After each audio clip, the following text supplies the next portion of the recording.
Impossible. I can't believe it. Gaston, he drank a dwarf under the table. I've said it before, I think, dear Reynard. You simply underestimate him.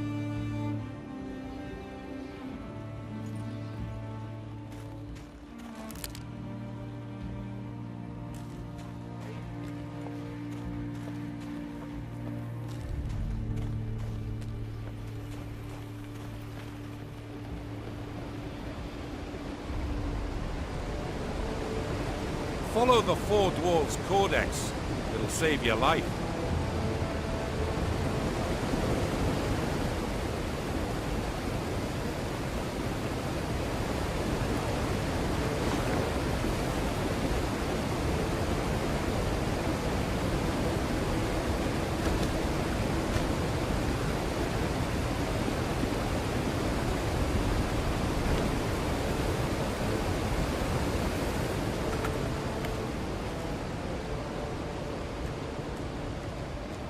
What is this place?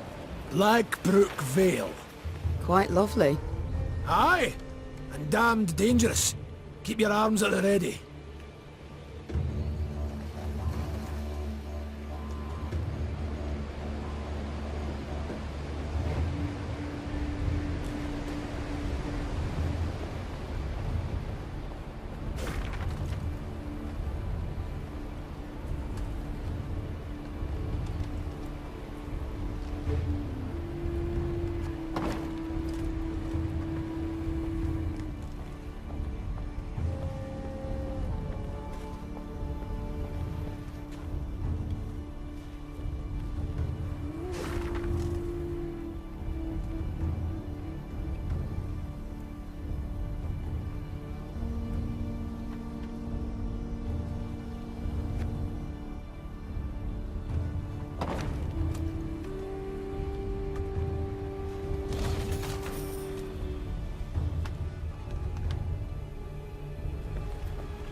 We'll catch 'em all!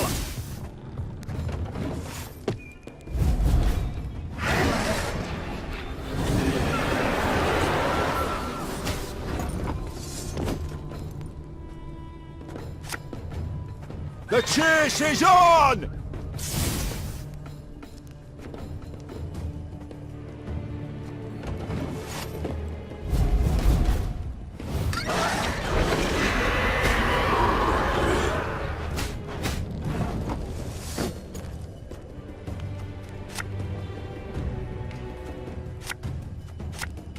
Ow!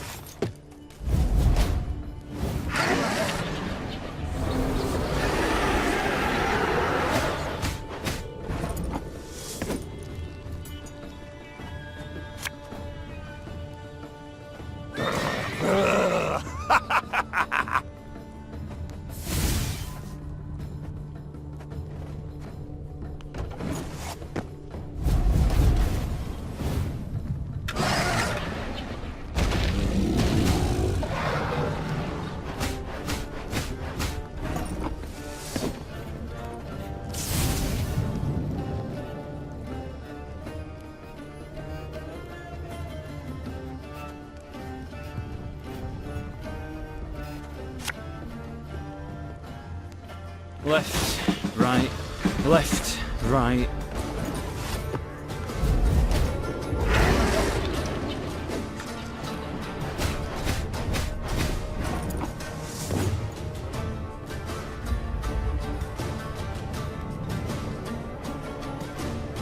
Our ballista, your command.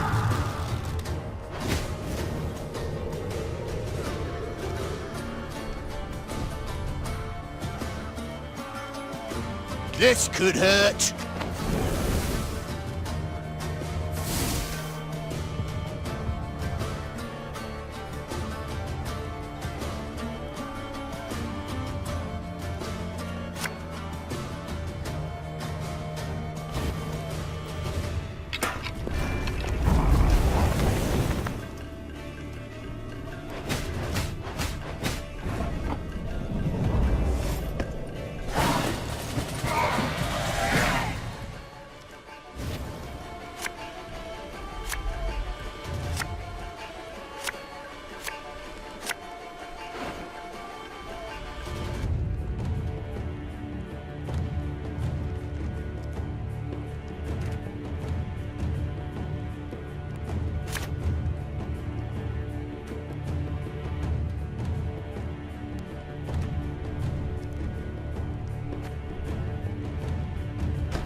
Again and again and again.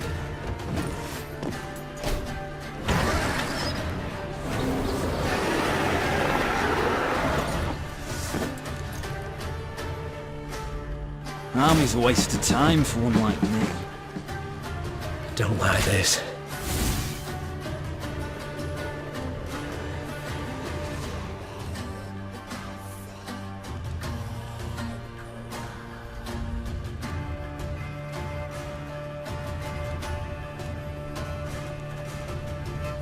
Watch your heads!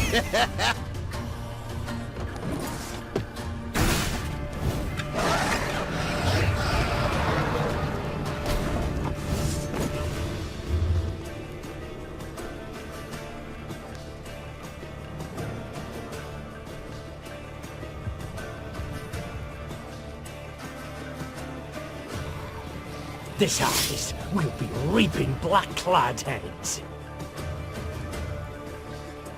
Cursed traitors.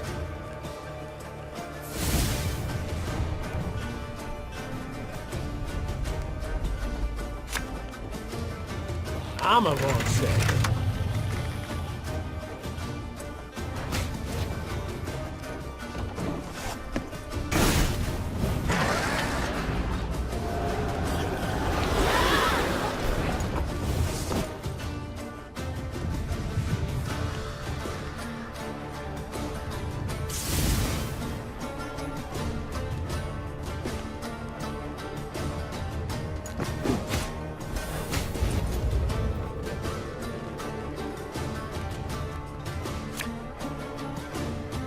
Left, right, left, right.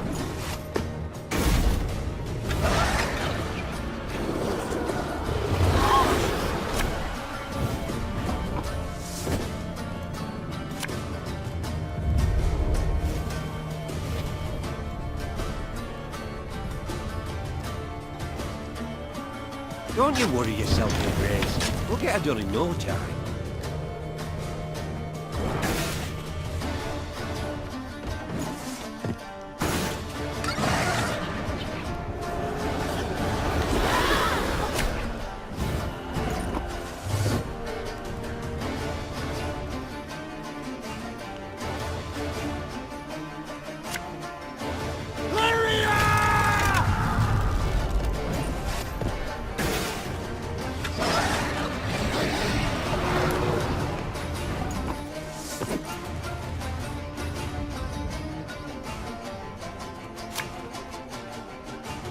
One boat's all I need.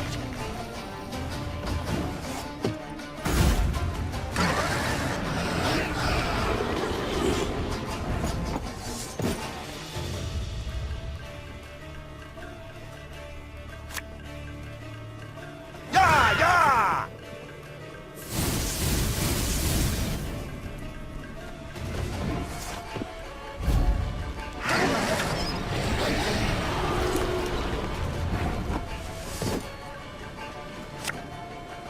For you, pal! Anything!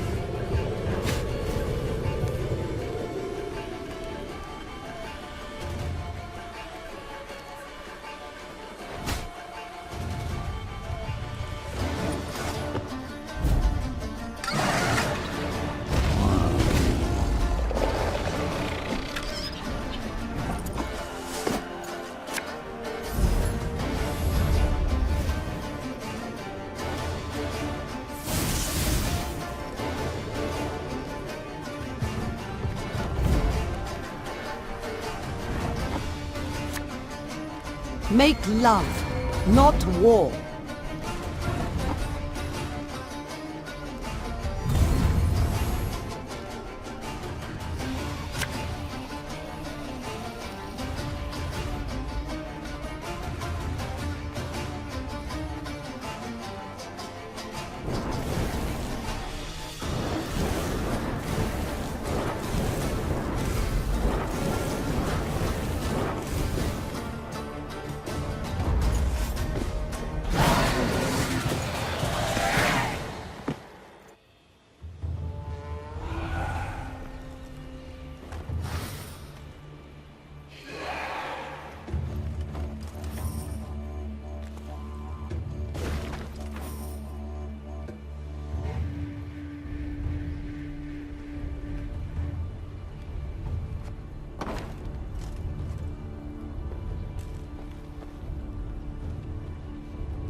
Blackbrook Vale. The name itself embodied infamy. Neve arrived expecting misty ravines, decrepit trees bound in spiders' webs and swarms of bats. What she saw was a warmly gurgling stream and the valley's gentle slopes blanketed in crocus blooms. Only a village of abandoned, ruined huts and a cemetery stretching to the horizon behind it attested to the valley's grim past. The village seems shrouded in a guise. Be not deceived, said the Queen. Reynard! Some men to search the environs for any sign of life. The blood-curdling roar that came from the ruins a moment later proved the Queen's caution warranted beyond any doubt.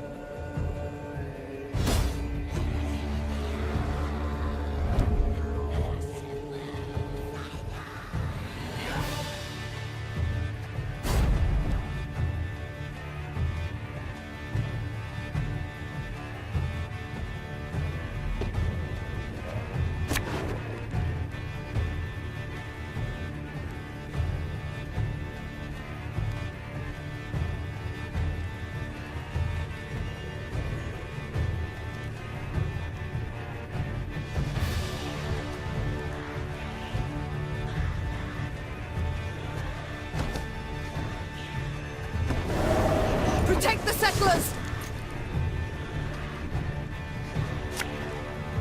Yeah, yeah!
We'll catch 'em all!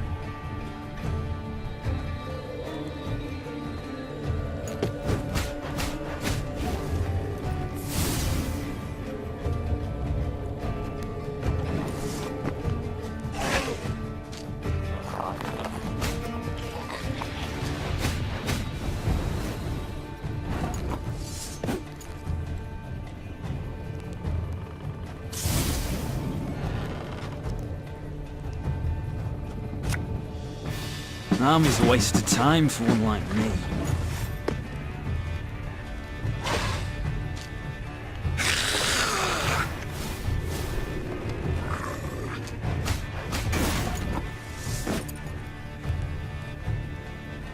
The chase is on!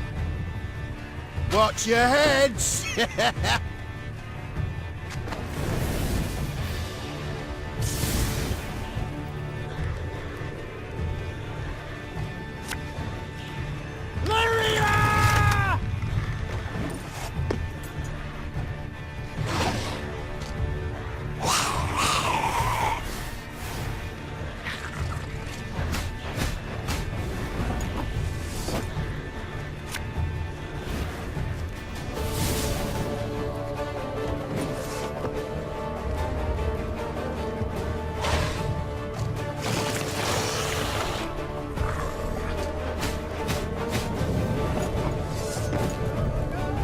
Catch!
one boat I need.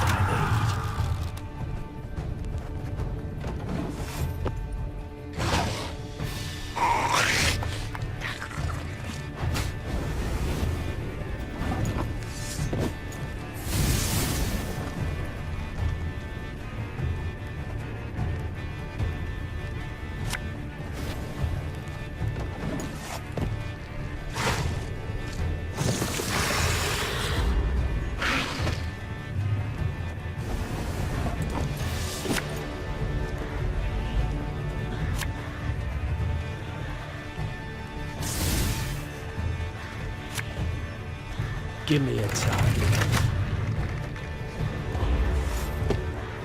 Likely the last, that one. Should be safe now.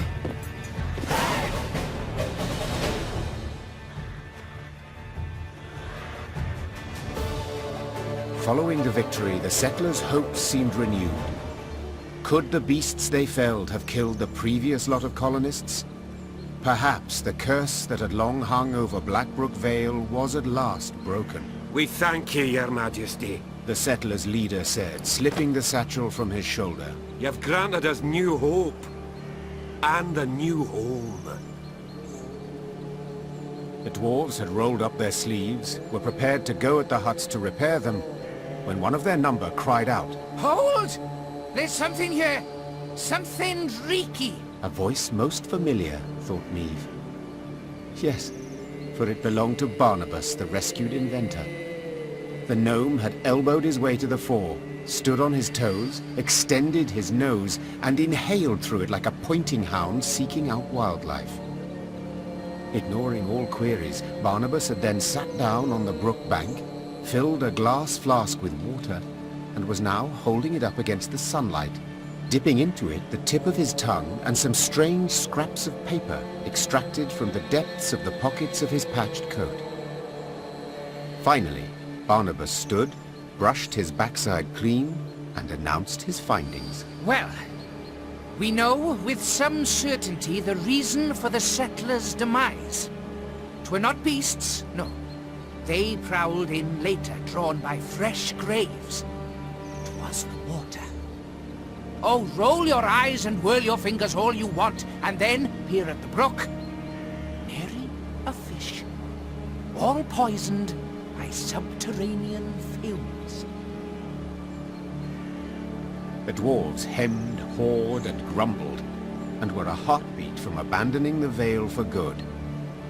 Then Barnabas reached into his satchel and extracted a device of his own making he termed an aqua purificator. That is to say, a water cleaner, as odd as it may seem.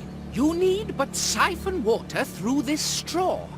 Then drink up, worry-free. Thus Niamh rode out of Blackbrook Vale, deep satisfaction in her heart. The dwarves extolled her for being bold, shrewd, and wise, while Gabor ensured this praise would likewise reach the meaty ears of Elder Hugh. We're the dwarves of Mount Carbon, hoo-hoo-ha, hoo-hoo-ha. And 2 hammers is our sign, is our sign.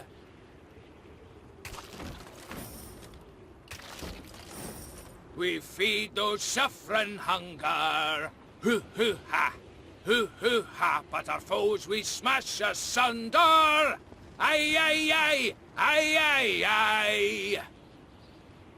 Spill me ale and get a pound and hoo-hoo-ha, hoo-hoo-ha. Such is life neath the mountains, aye, aye, aye, aye, aye, aye.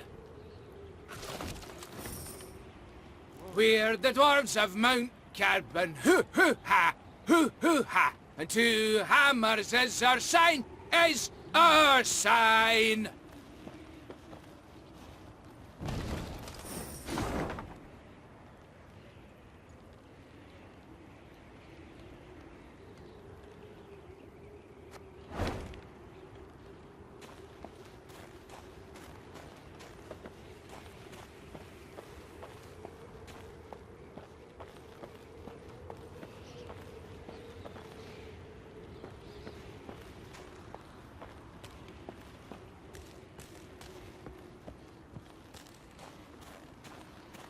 The rumors Gabor had overheard were true. scouts returned with news of a cavern at whose mouth lay rotted logs, an indication that something of great weight may have been rolled inside. Chests full of gold, for instance. Then again, paw tracks clearly showed some beasts had made the cave their home. Right. Decision time. Enter, or scramble back down. Said Gascon, rubbing his hands together for warmth. Please hurry. This frost is downright biting. We've scaled this high. Foolish we'd be to descend empty-handed. Fall in behind me! The Queen took the fore, sword in one hand, torch in the other. The flickering flame's glow illuminated the cave's interior, casting long shadows. Meve was certain some horror would leap at her at any moment. And she was not at all wrong.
Anyone here struggle with strong reservations when entering monster-infested pits?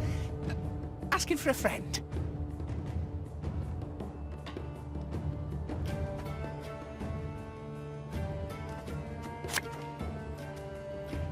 An army's a waste of time for one like me.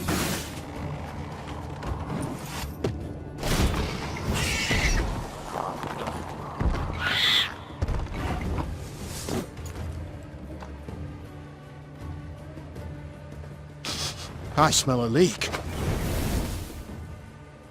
We'll catch 'em all!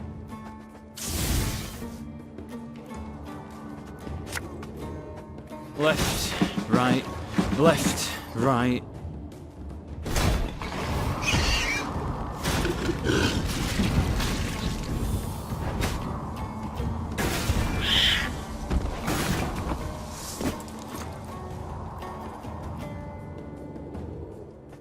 Cursed traitors.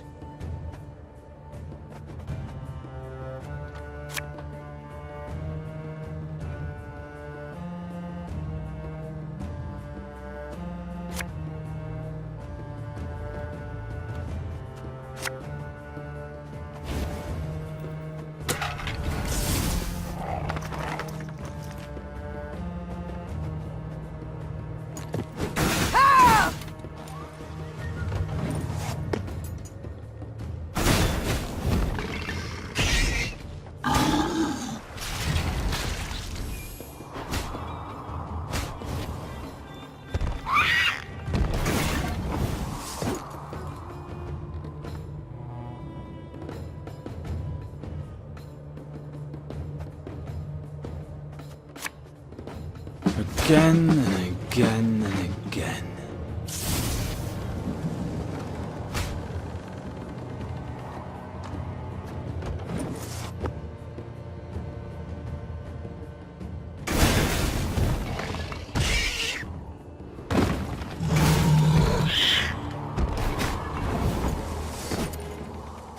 You mad? Don't shake that!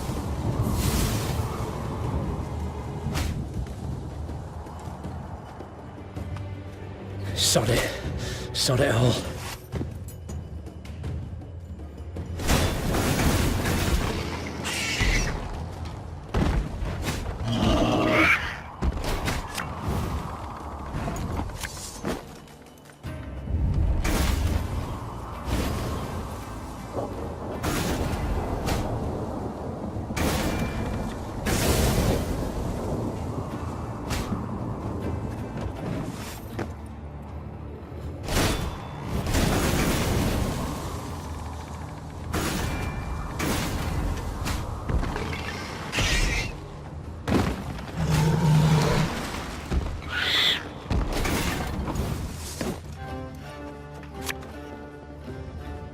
army's a waste of time for one like me.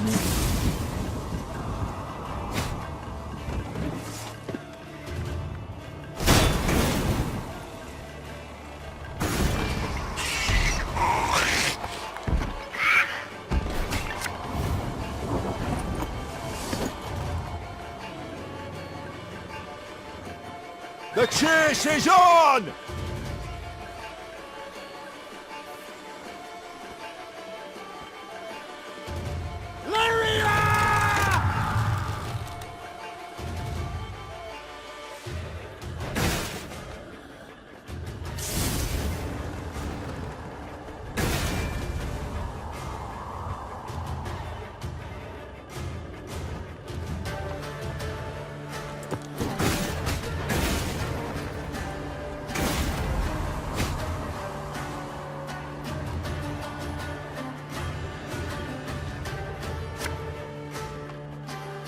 It's gonna be a right good levy, big and beautiful.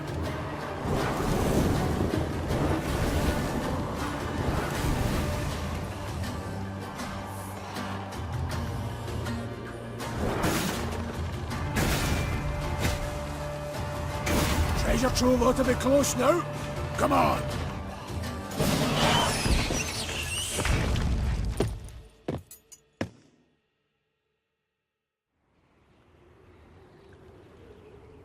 As soon as the last beast had fallen, the Lyrians took to seeking out the treasure.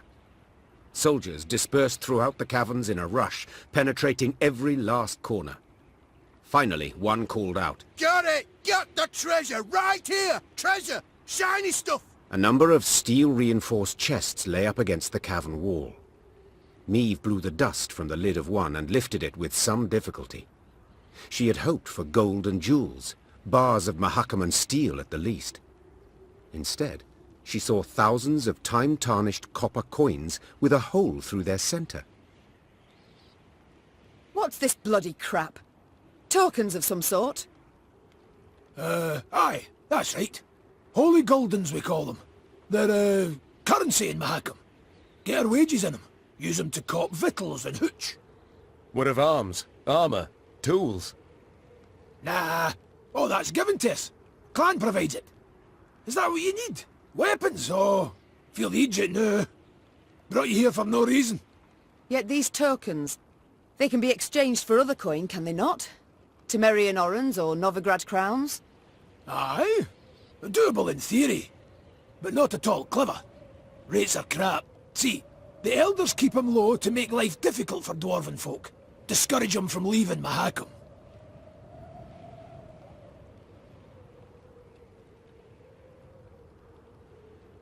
What's this? Common dwarves use no gold? You cannot be serious. Yet I am. What good's gold to them? Clan gives them all they need. And victuals and hooch beyond need, they get for tokens. Yet you trade with humans. Gold coin you take for your goods, the coin must serve a purpose. What is it? We hoard it all. In vaults. Great piles. Down bottom lie ducats dating from the reign of that dozy ham-shanker King Dagrid. And you do not put it to use? Acquire anything for it? Then it's true what folks say, that you love gold too much to part with it. Hoard it for pleasure, as dragons do. Point of fact. That there's pure drivel. Gold's a metal like any other, just yellow. We hoard it for our safety. Your safety?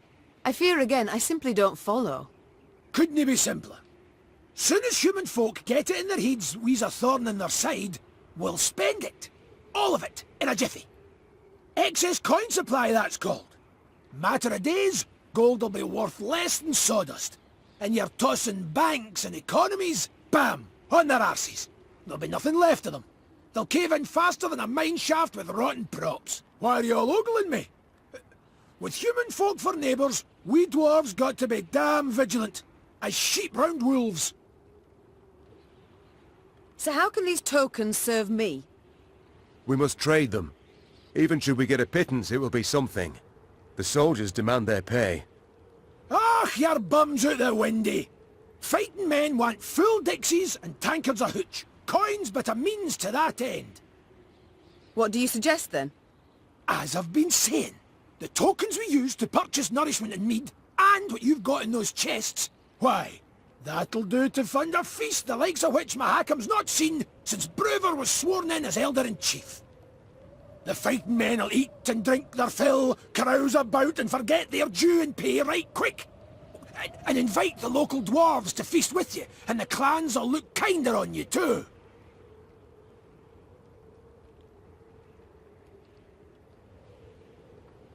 Caution be damned. Your Grace, I feel obliged to remind you we are at war with Nilfgaard, and every copper...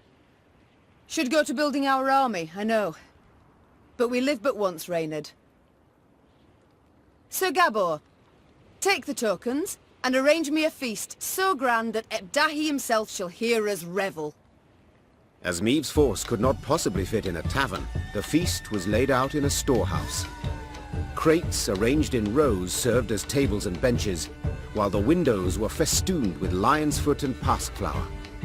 Great barrels of mead, cognac and vodka were rolled in, and when the soldiers saw this, they broke out in cheers and laughter that lasted till dawn. Pour us another round, you lovable Lyrian bastards! For he's a jolly good a jolly good dwarf.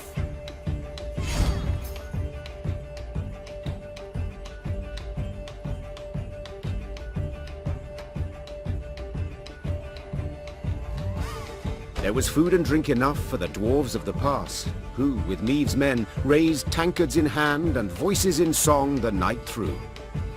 To see them sharing tales and playing cards, one would not believe that anywhere down the mountains, through woods and across plains, humans and dwarves might, for the softest slight, leap at each other, murder in their eyes.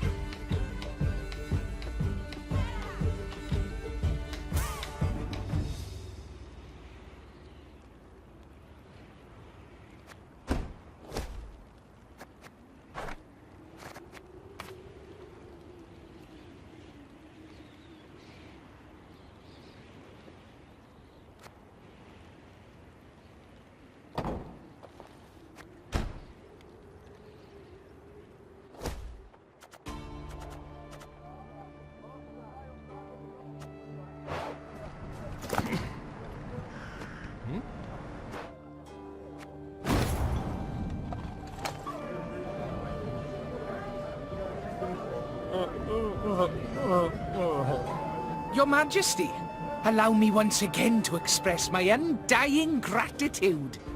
You're most welcome, Barnabas, but please, we haven't need for any formalities when speaking alone. Well, of course. How might I help you then? I like to know... No, I must know who I travel with. Please do tell me about yourself. About me? I've most civil relations with dwarves, as you saw. But is there anything in particular you'd like to know? Why not start at the beginning? Tell me where you hail from, perhaps. Oh, right. I was born in the distant south, in Tir Tokhair. My mother was a washerwife, my father, an armourer.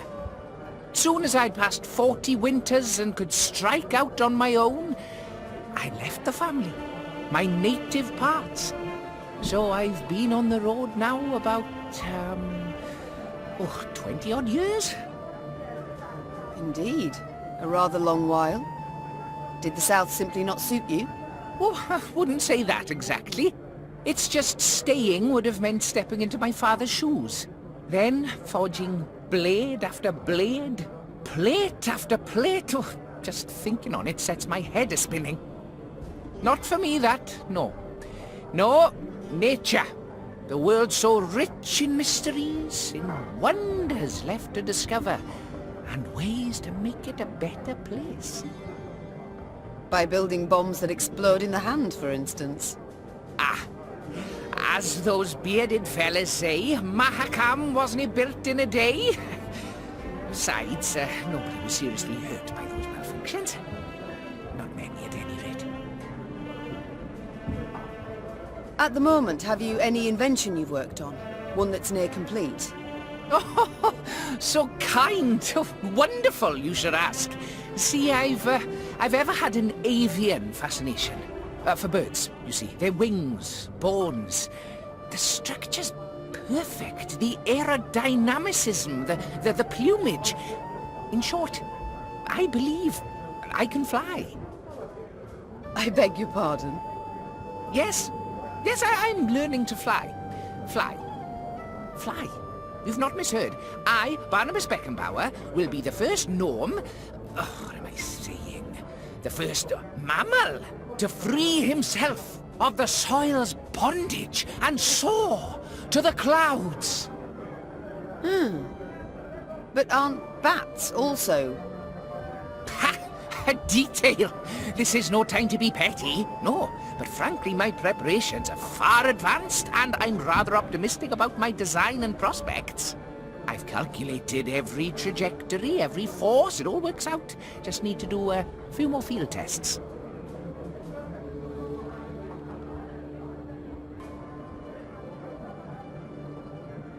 Did you have volunteers try it, or did you test the design yourself? Naturally, I must stay on the ground. Who take all the measurements elsewise. Luckily, there's no lack of thrill-seekers in Mahakam. Most eager to etch themselves into the annals. My first prototype, the Skylicker, I dubbed it. Oh, your majesty, if you'd only seen the beauty. Flew over 120 ells. Truly? Colour me impressed indeed. He must have made quite the name for himself, your brave volunteer. I'm certain he's caught the eye of every she-dwarf in Mahakam since. Oh no, he's dead. The landing, it was rough. And then a bear sauntered by, didn't help any. Anyhow, as he died, the dwarf swore he regretted nothing. Brave lad. A bit daft, though. I see. But the next time you request I try one of your inventions, I'd ask you to remind me of this touching tale. Time I attended to other matters. Ah, yes, you're still here. Off you go, then.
We feed those suffering hunger.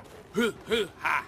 Hoo hoo ha. But our foes we smash asunder. Aye aye aye. Aye aye aye.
I'd get up.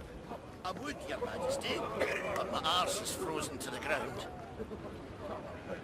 We would take root neath Mount Carbon, where it's warmer, but allotments for the Vale. Four Dwarfs Codex states it clear. If you're in a mine and something knocks, you'd do best not to knock back. Ever. Four Dwarfs Codex states it clear. If you're in a mine and something knocks, you'd do best not to knock back. Ever. Curse of Blackbrook Vale's been undone! Ho-ho! And by a human wench!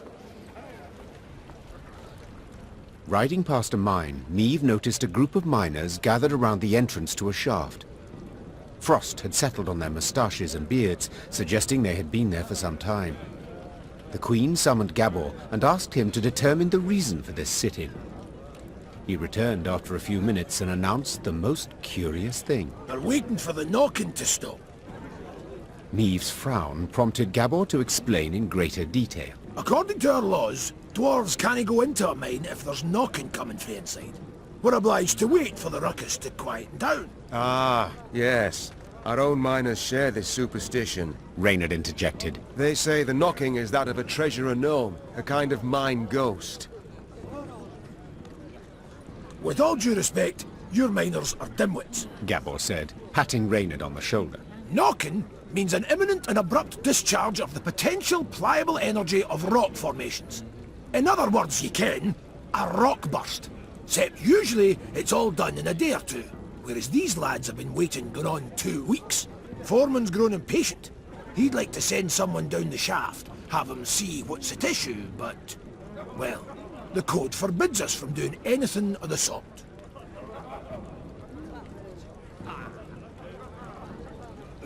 If in this manner I can gain favour among your brethren, Sighed the Queen, dismounting. so be it.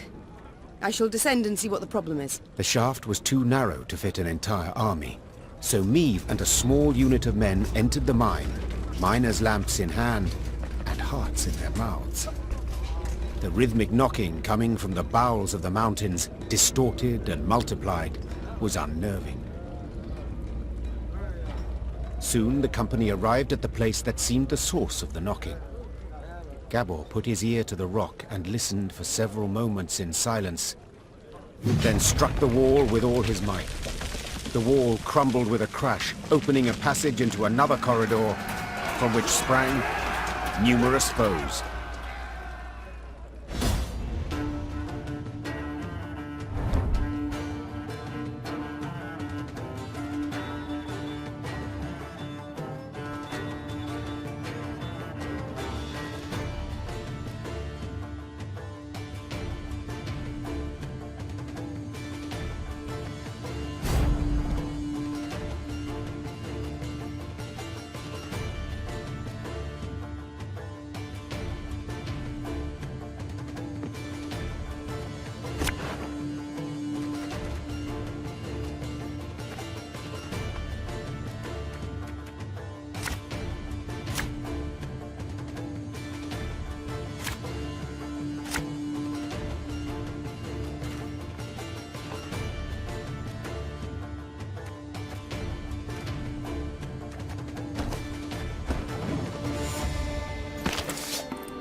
Did you hear something?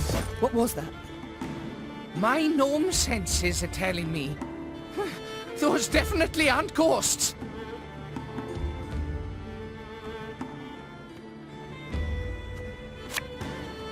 Watch your heads!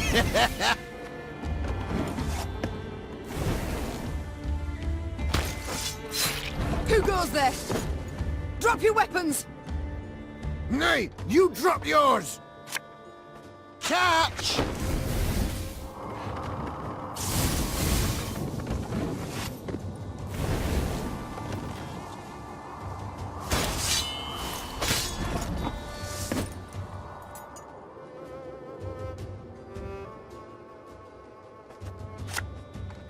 Yeah, yeah!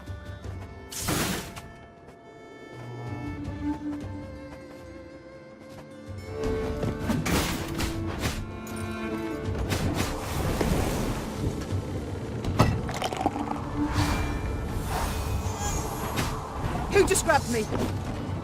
Oh, apologies, Maeve. I thought you were raining.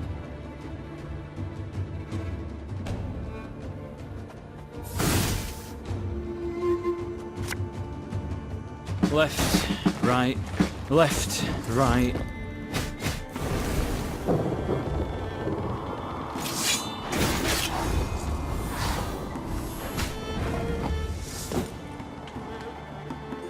We'll catch 'em all! Lyria!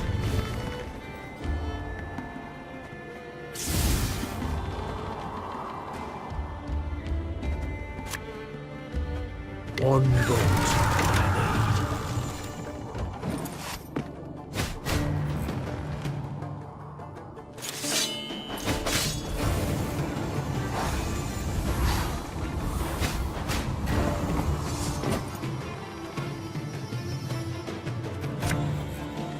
Give me a target.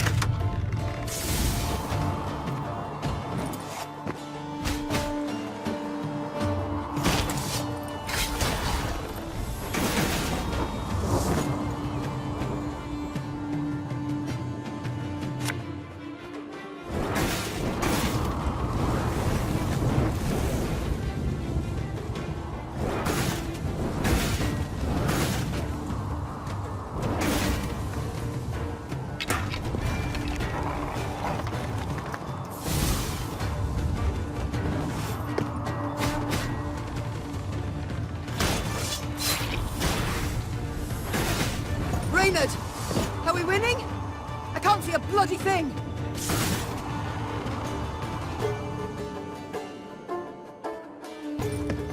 Ah!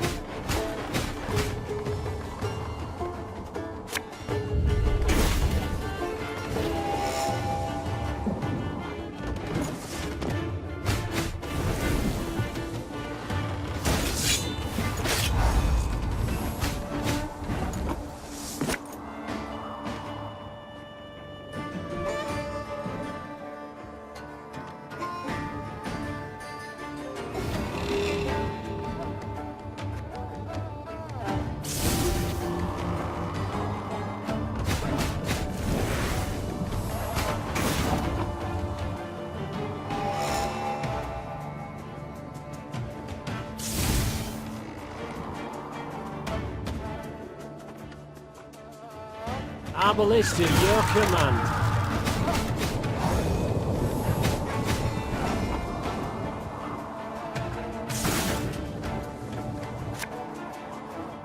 Again and again and again. Stop! Stop, we surrender!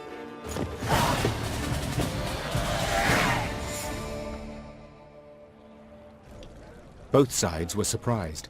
Both fought in the weak light of torches, nearly down on hands and knees.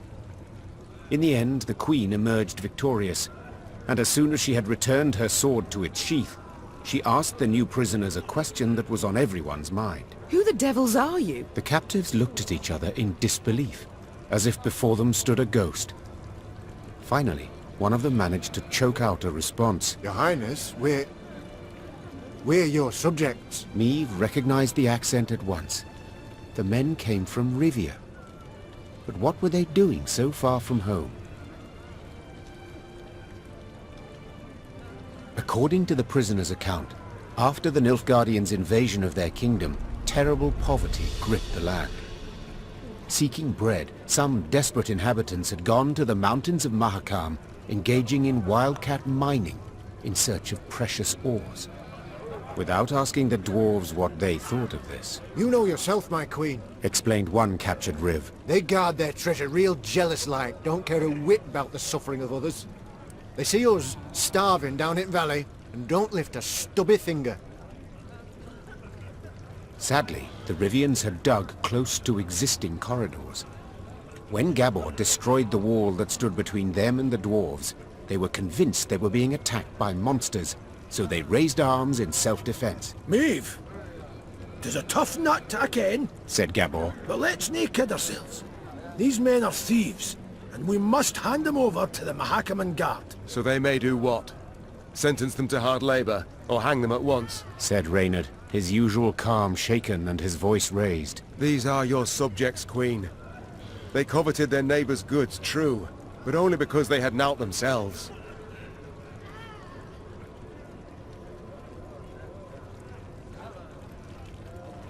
The foreman wished for the knocking to stop, Said the Queen. and so it shall. As for you, go back to Rivia, and tell all their queen shall soon return, leading an army. The grateful Rivs quickly packed up their tools and left the mountains. Niamh had no doubt Bruva Hoog would soon learn of the affair and would certainly not approve of her decision. Yet she preferred to face the Elder's wrath than send her subjects to a dwarven prison, or possibly to their death.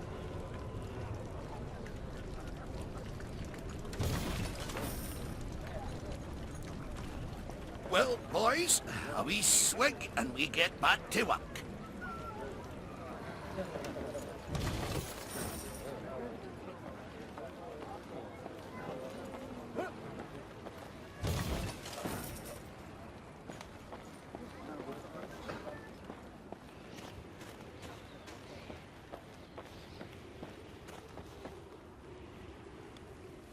The sound of approaching hoofbeats made Niamh turn to see Reynard spurring on his panting horse, galloping at a breakneck speed towards her.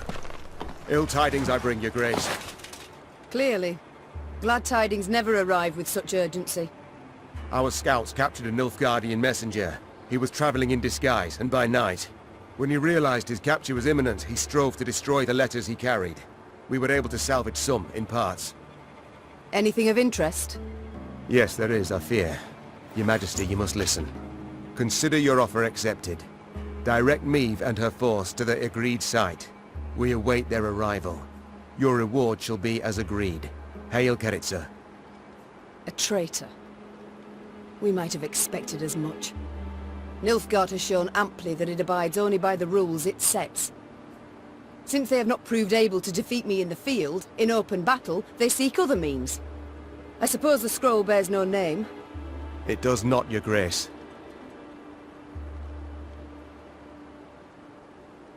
The messenger. Have you questioned him? Naturally, your grace. Alas, he knows not to whom the letter is directed. He was to leave it in an agreed spot. I take it tidings of the whole affair have spread throughout the force? Yes, your Majesty. The witnesses were too many to keep this fact a secret. We must thus assume the traitor in our ranks knows it as well, and will make no attempt to retrieve the scroll. A dead end. Have we any other leads or clues? None, I fear, your Majesty. We must be alert. Keep a keen eye on events as they unfold, and exercise great caution in forging new acquaintances. Very well. Eyes wide open, all senses attuned. Yours in particular, Reynard. Of course, my liege.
Should have listened to me old lady.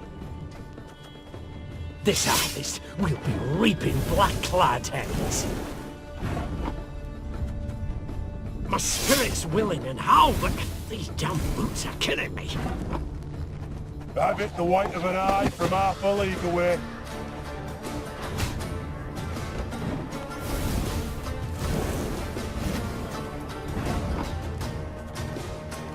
There's a time to reap, a time to sow, and a time to die. The bigger they are, easier they are to target.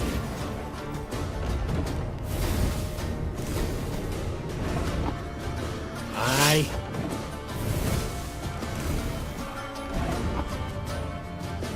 Thing about slings, they hide well.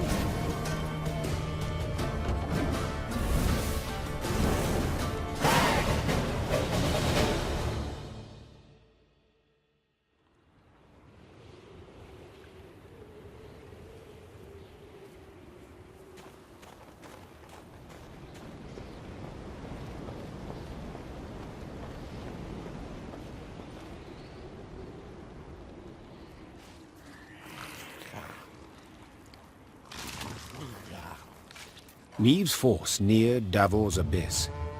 Signs of beastly feasting were not hard to find.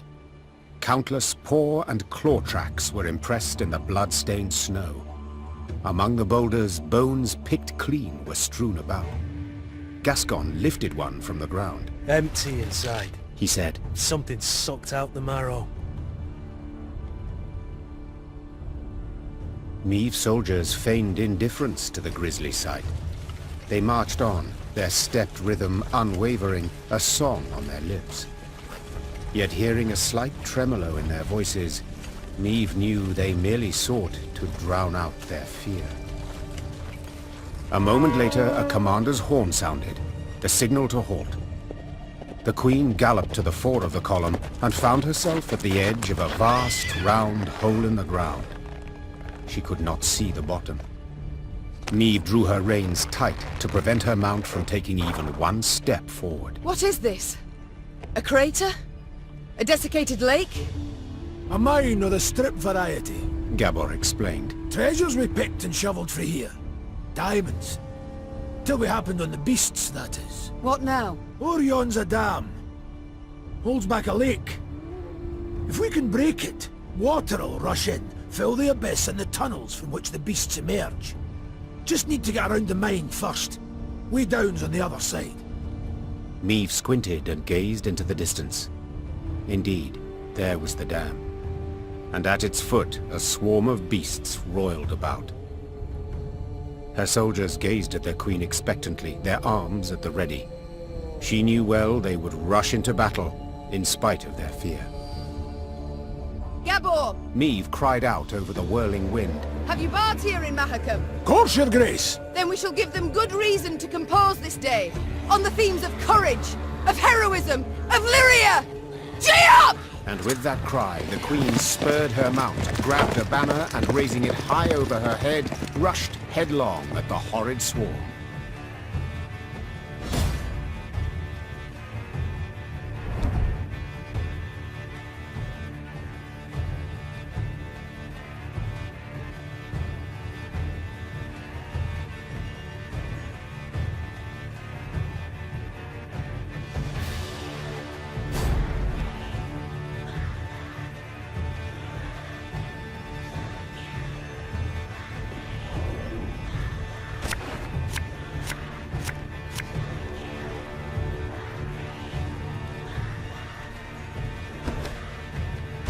Here's the way down! We need to break through and destroy the dam!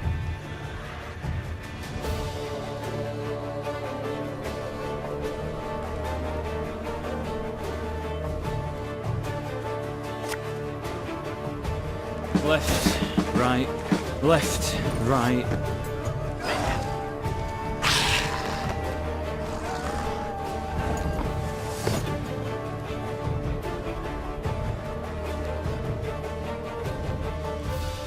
Watch your heads! Ow!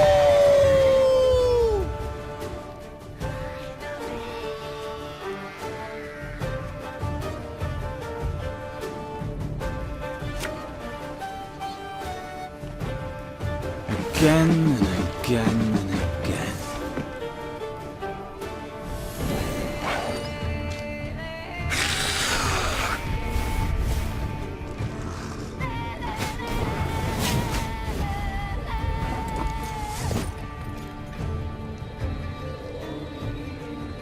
Should have listened to me, old lady. I ballistic, your command.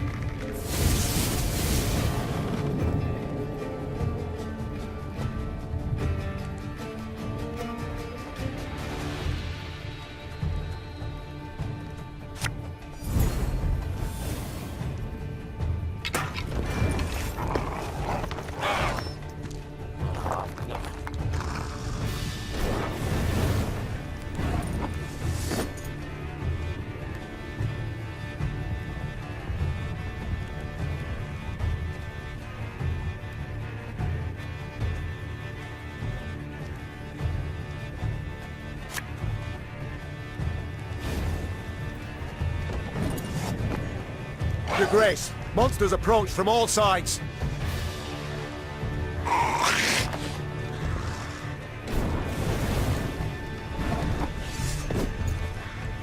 Catch!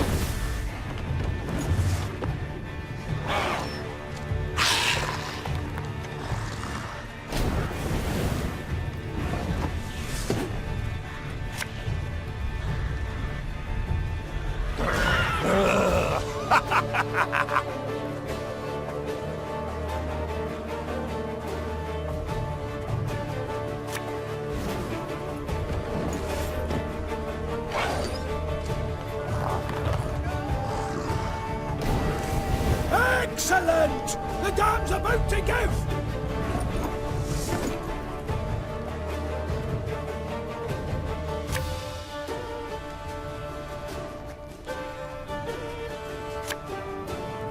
I'm a monster.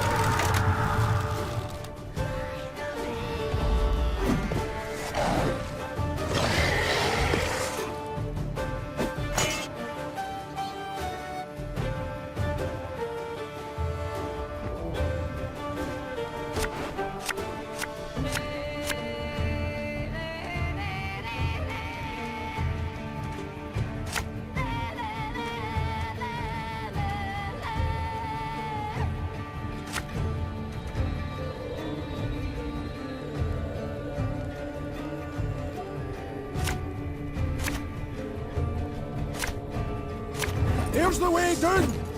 We need to break through and destroy the dam!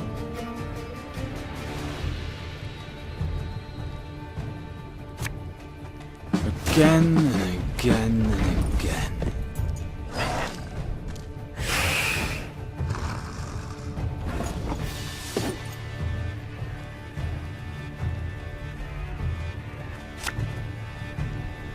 This could hurt. Watch your heads!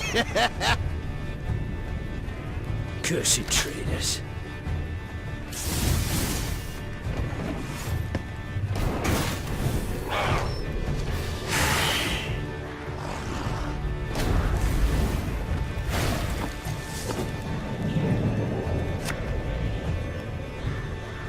Army's a waste of time for one like me.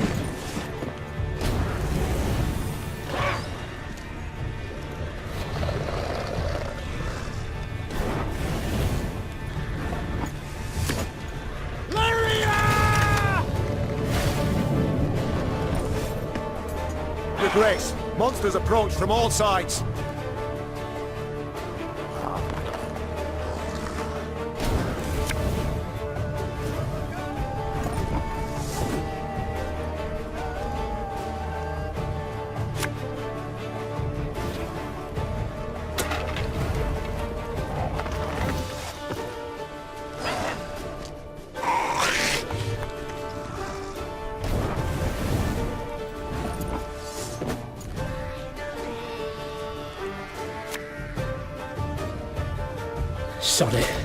Sod it all.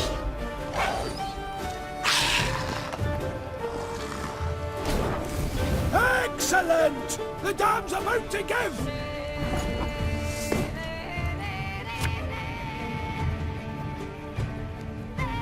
Don't like this.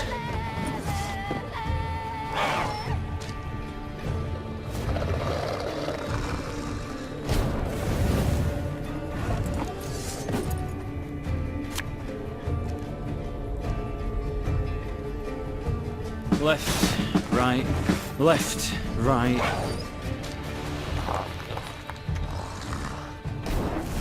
It worked! Look at those stunners flounder! Excellent work!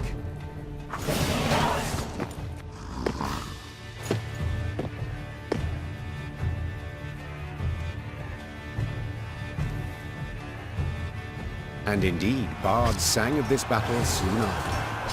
For no claws or fangs could break through the wall of shields the Lyrians raised that day. And no scales could protect the beasts from the Lyrians' stinging arrows and blades. Fight! Do not relent! Let us show these beasts! It is they who should fear us! The Queen shouted. In the end, the beasts turned to flee, yet Maeve's force cut off any chance of escape. A solid wall of men began to push the monsters ever closer to the edge of Davor's abyss. Pressed from all sides, the horrors began slipping over the precipice, screeching terribly as they fell.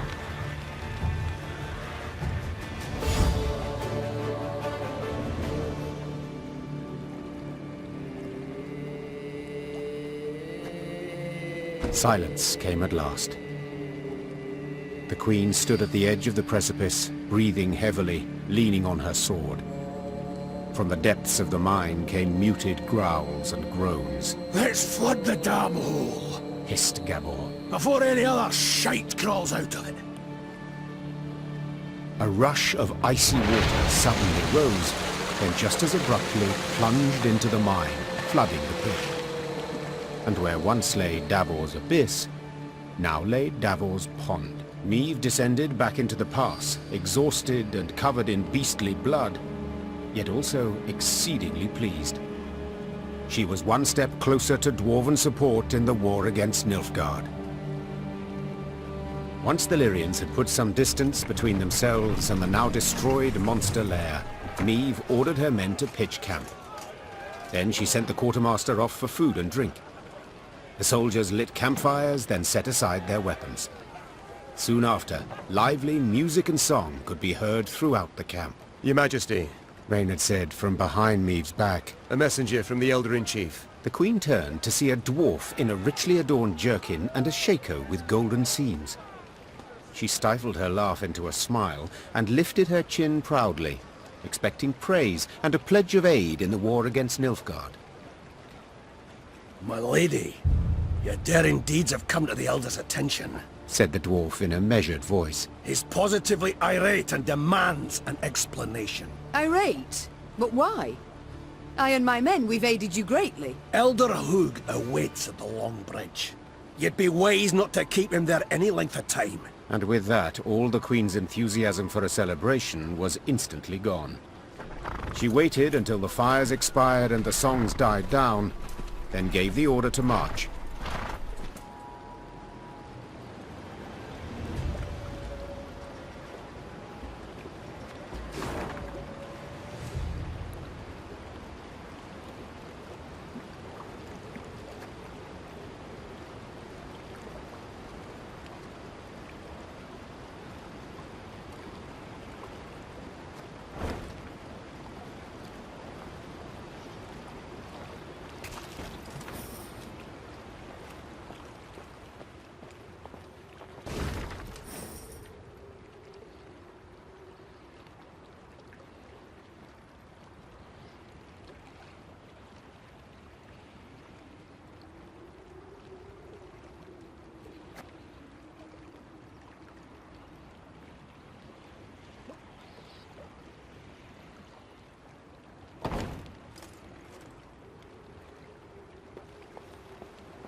Frozen.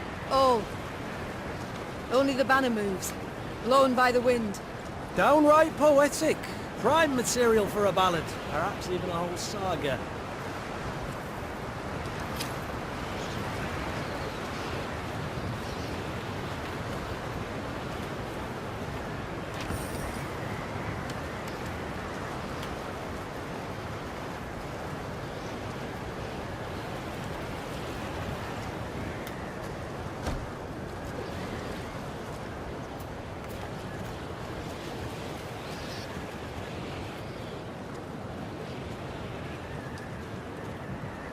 Gazing towards the horizon, Niamh noticed a dark shape outlined against the mantle of snow that lay on the ground.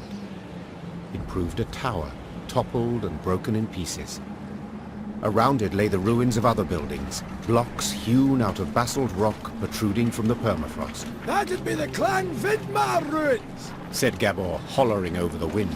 Rich ones had their clan seat here till earth tremors turned all into dust. Hundreds of dwarves lived here once, and now, not a living soul. Ah! Help! Save me! On the contrary, there was someone midst the ruins, and said someone was clearly in trouble. Niamh ordered her men to find the unfortunate soul. They returned moments later, leading a dwarf whose teeth chattered. They had found him in a ruined building where he'd sought shelter from ghouls. Judging by his appearance, the dwarf had spent the better part of a week there. Mirko Vidmar, they call me. He said, patting down unkempt hair that seemed to reach in all directions. I came here seeking a family heirloom, lost in the tremors and the chaos they caused. I ken the chamber where it ought to be, but, well, beasts made their lair there. I cannot drive them off on my own. But bold warriors like you ought to cut them down in a jiffy. So, will you help? I too have lost my home, estate, said the Queen. so I understand well what you feel. I shall help you recover your heirloom. Call it a win. Mirko Vidmar's face lit up. Though he'd spent a week besieged and eating stale biscuits, and though there was a hoarfrost in his beard, he quickly trotted to the front of the column and led the Lyrian soldiers to the underground chamber. As promised, beasts awaited there.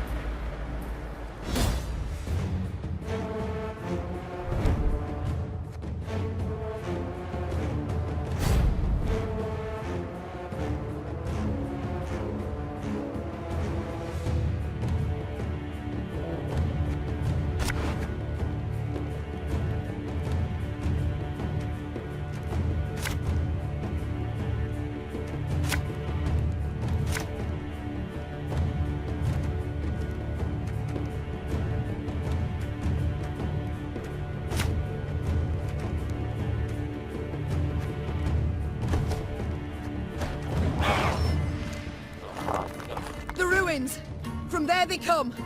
Drive them back! You mad? Don't say that!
This could hurt.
Left, right, left, right.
One bullet's all I need.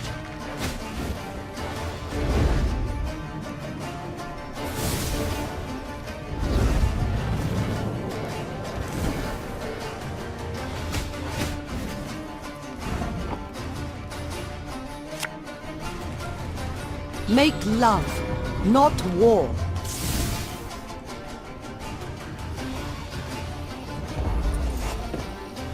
Let's get a move on before any others show up.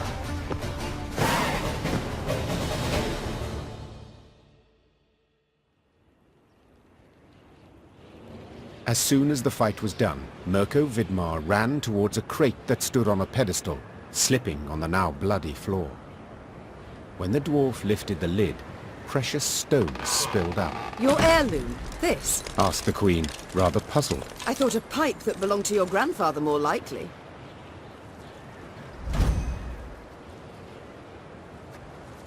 Seems to me Brother Mirko wasn't wholly candid with us.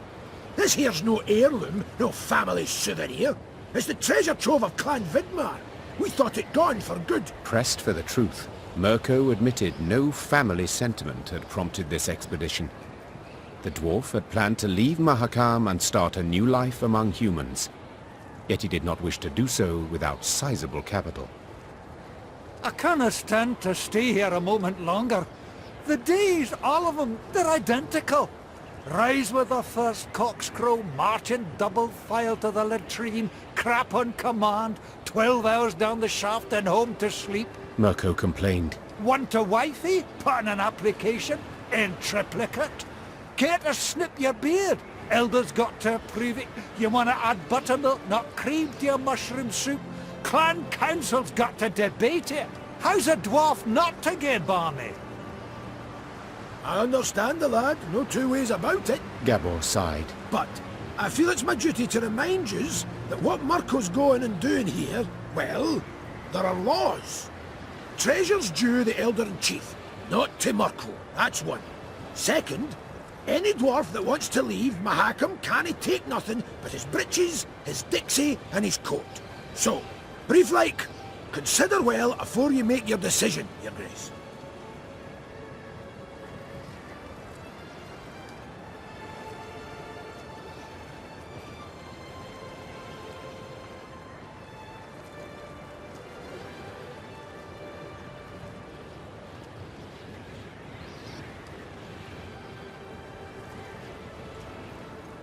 Right of state at times requires a monarch to disregard laws, as well as pledges once given. Said Neve, shutting the crate's lid with a loud crack. I need resources to wage war against Nilfgaard, and towards that cause I will allocate this treasure. Those gathered in the underground hall accepted the Queen's decision in silence.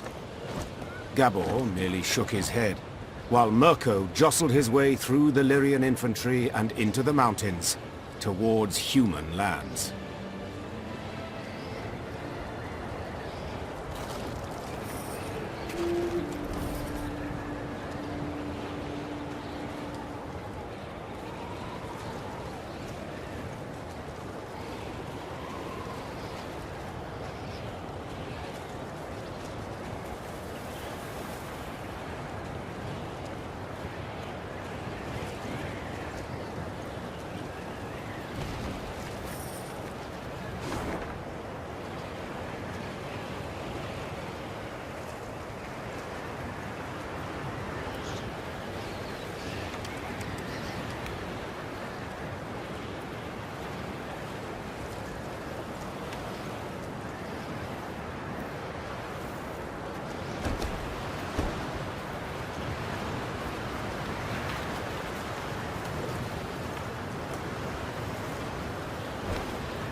The Lyrians rode a narrow, winding path along the rocky ridge. To one side were ice-covered boulders, to the other, a chasm hundreds of feet deep. They could have at least erected some barriers, Complained Gascon, knocking snow from his cap. Got plans for that. Gabor said, Just need to decide how high to make her. What? Think. Should they be the height of your average dwarf or a human? The debate's gone on for 20 years. On the one hand, you've got...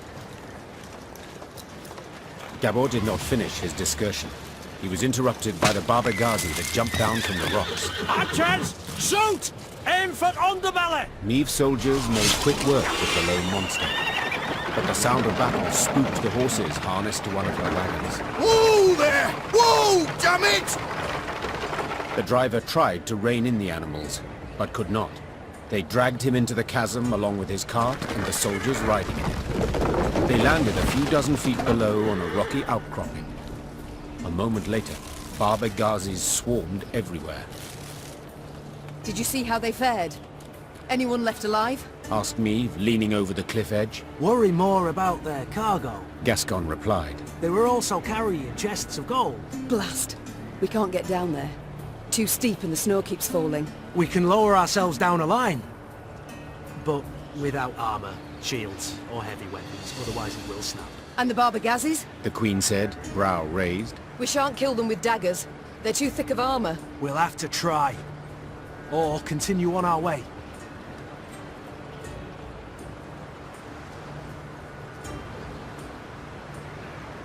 You only live once. Neve sighed. Gascon, round up some volunteers and let us move out. Moments later, the Queen was lowering herself down a line straight towards the gaping maw of a Baba Ghazi. Her only armor, a woolen shirt.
Careful! No one try to be a hero!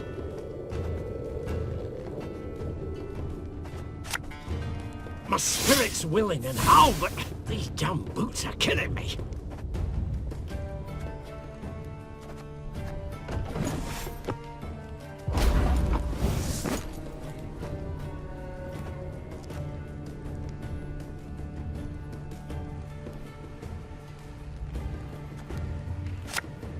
Lyria!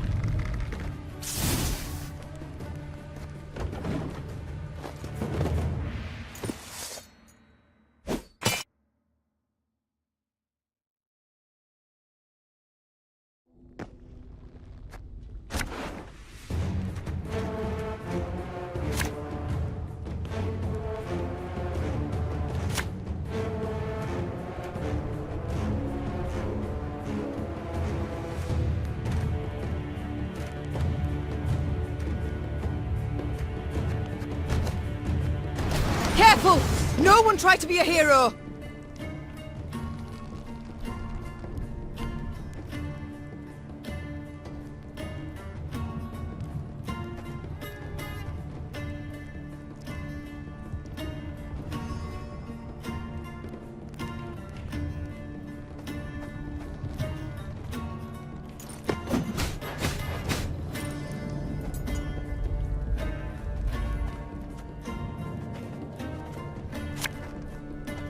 Sod it. Sod it all.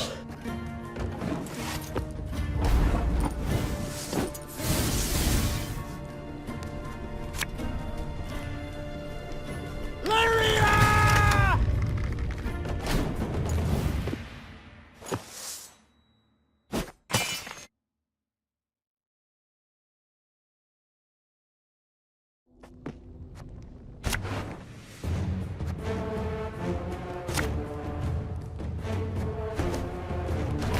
Careful! No one try to be a hero!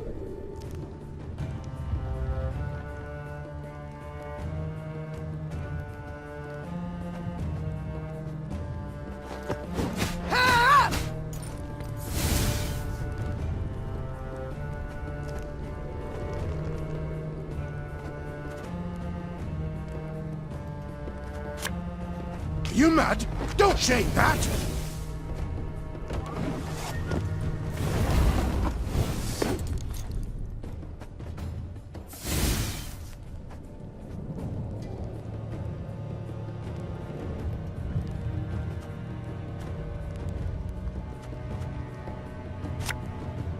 Lyria!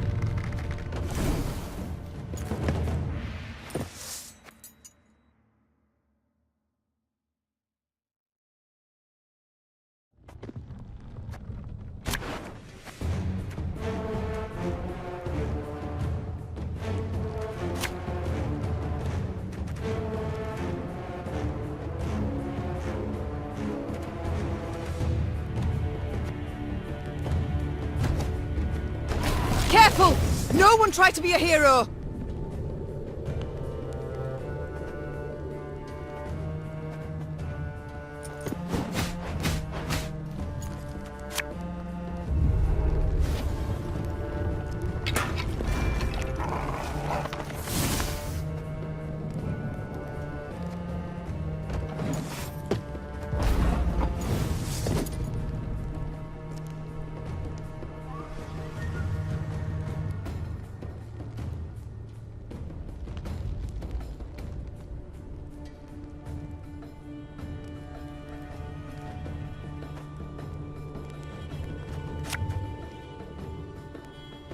Arbalist at your command.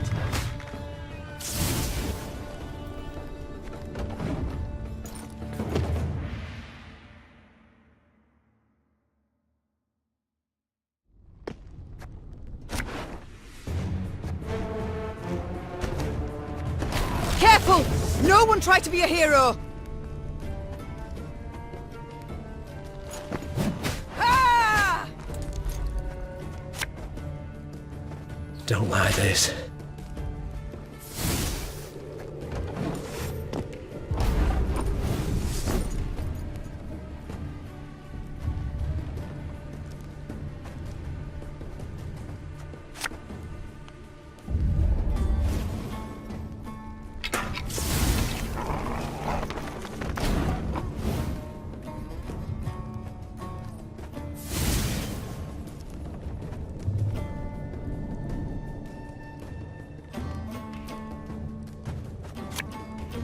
It's gonna be a right good levy, big and beautiful. Oh, that was close.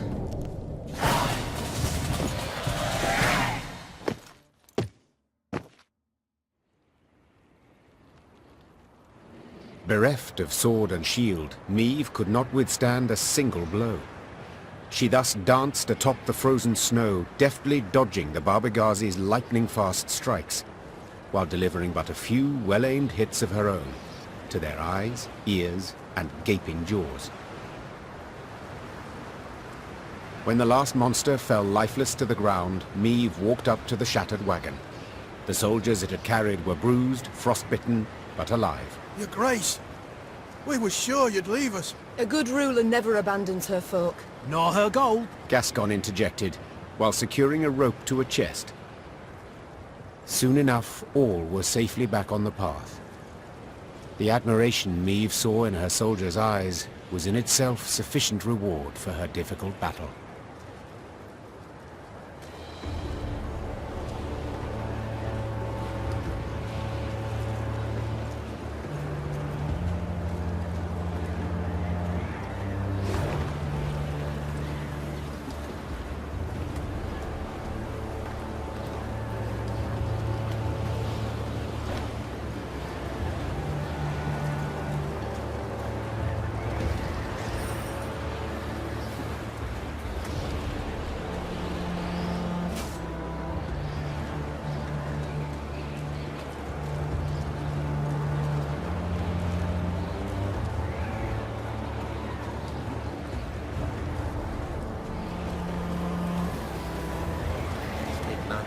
snow today. Got a blow before too long, bring a rush down. Oh, gold up a shile ma's ass. Braving the snow in those meagre courts, are ye? Truly. Thought yourselves here for a spell afore moving on. Snow falls down, the chattering.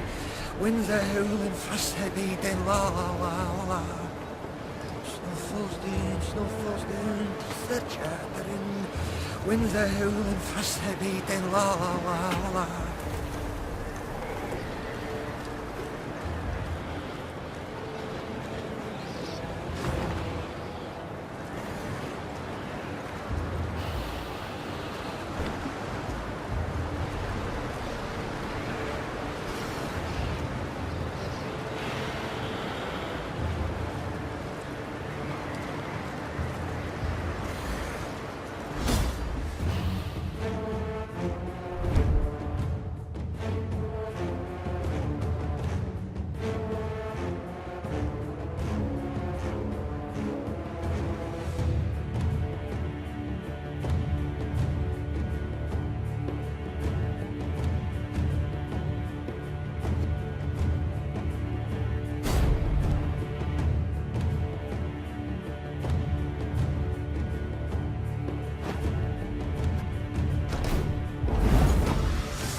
Again and again and again.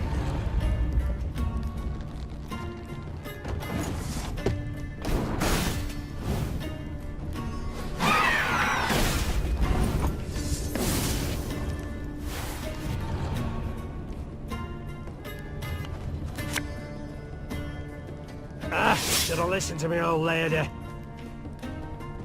Cursed traitors.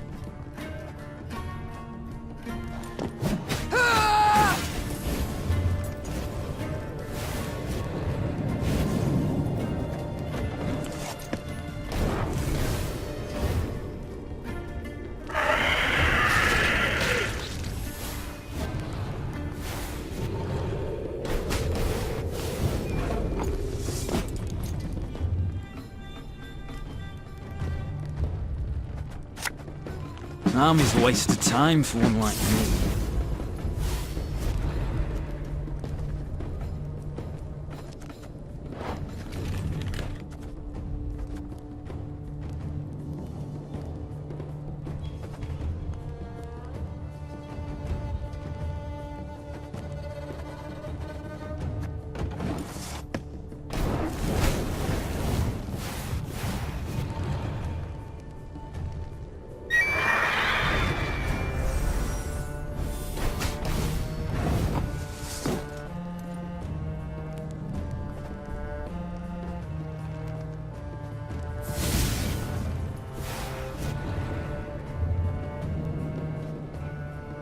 Left, right, left, right.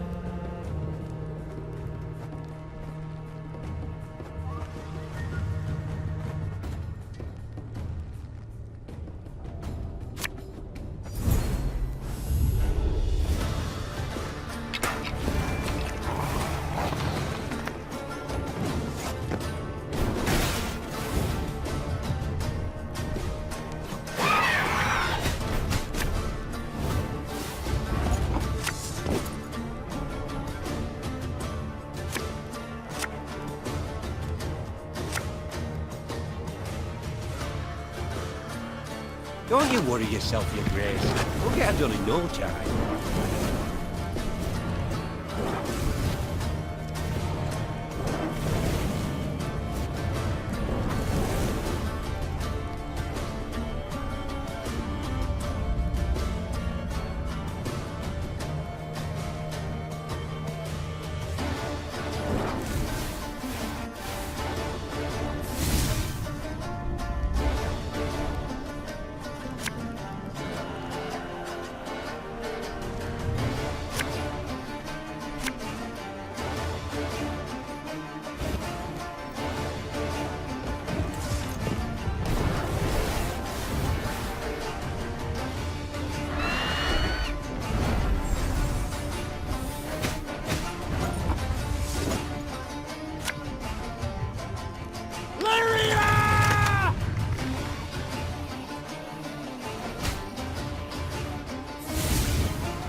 Again and again and again.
We'll catch 'em all!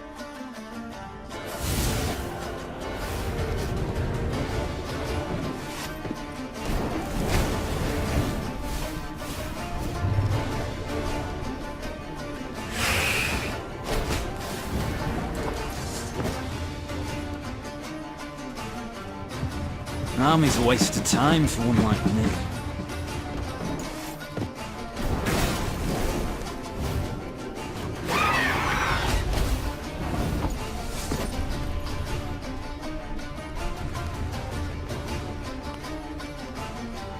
This could hurt.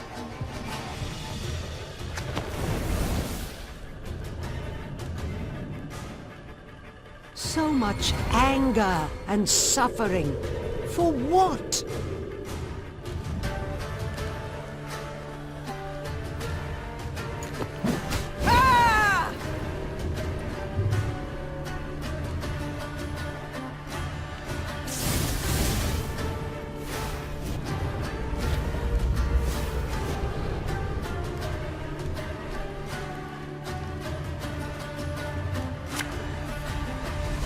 One bolt.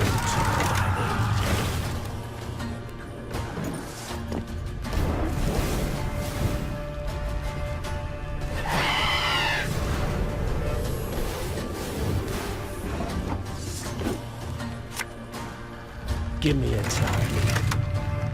Our ballista at your command.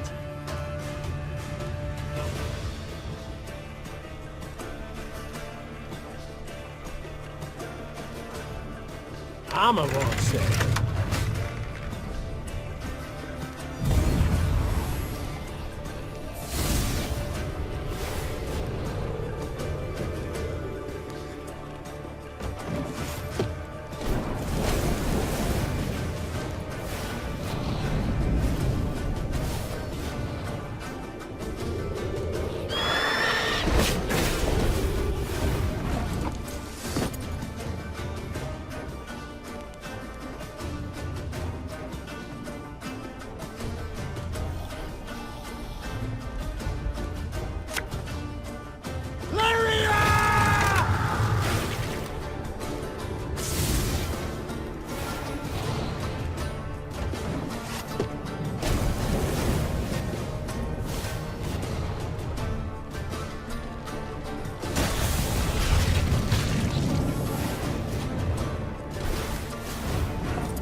Watch your heads!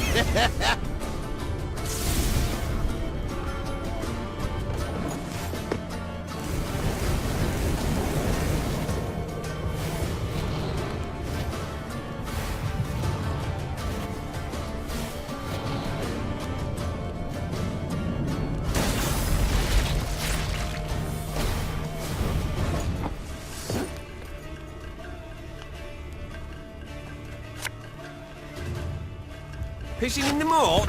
Oh, dead.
One vote's all I need.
Niamh now witnessed a sorry sight. A mass funeral for miners killed due to a tragic convergence of events. Their lead caskets lay upon the snow, wreaths of hop cones laid upon them in turn. The mourners waited for the diggers to finish. The digging was tough, for the ground was frozen. As the crunch and thud of picks and shovels continued, the dead miner's foreman scrambled onto a boulder to make a speech. Angry shouts and loud booing stopped him. You knew it! You knew they'd smell vapors, but you ordered them to keep digging till it blew up in their faces! Make the daily quota whatever the cost, eh? You've blood on your nuts, whore son! A mourner then picked up a chunk of frozen ground and threw it at the foreman. Blood spurted from the gash that appeared on his forehead.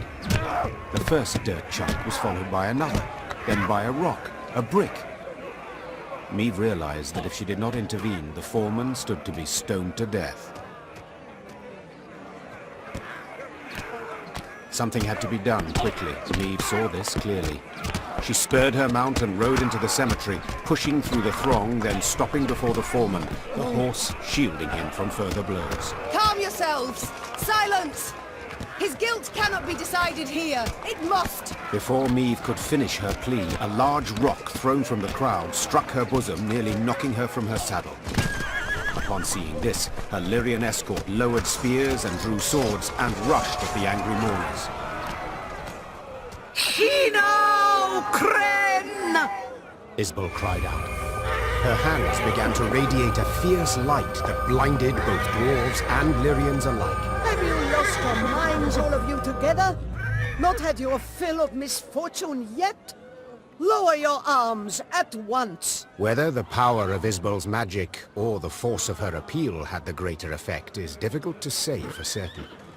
Either way, both sides suddenly lost the desire to fight. Niamh breathed a sigh of relief, aware that if not for Isbel's intervention, a great amount of blood would have been spilled at that cemetery. Well, we may have gotten a wee bit carried away. 'Tis good you brought back some order. Knew there'd be a stink cause of this. Knew there'd be a stink cause of this.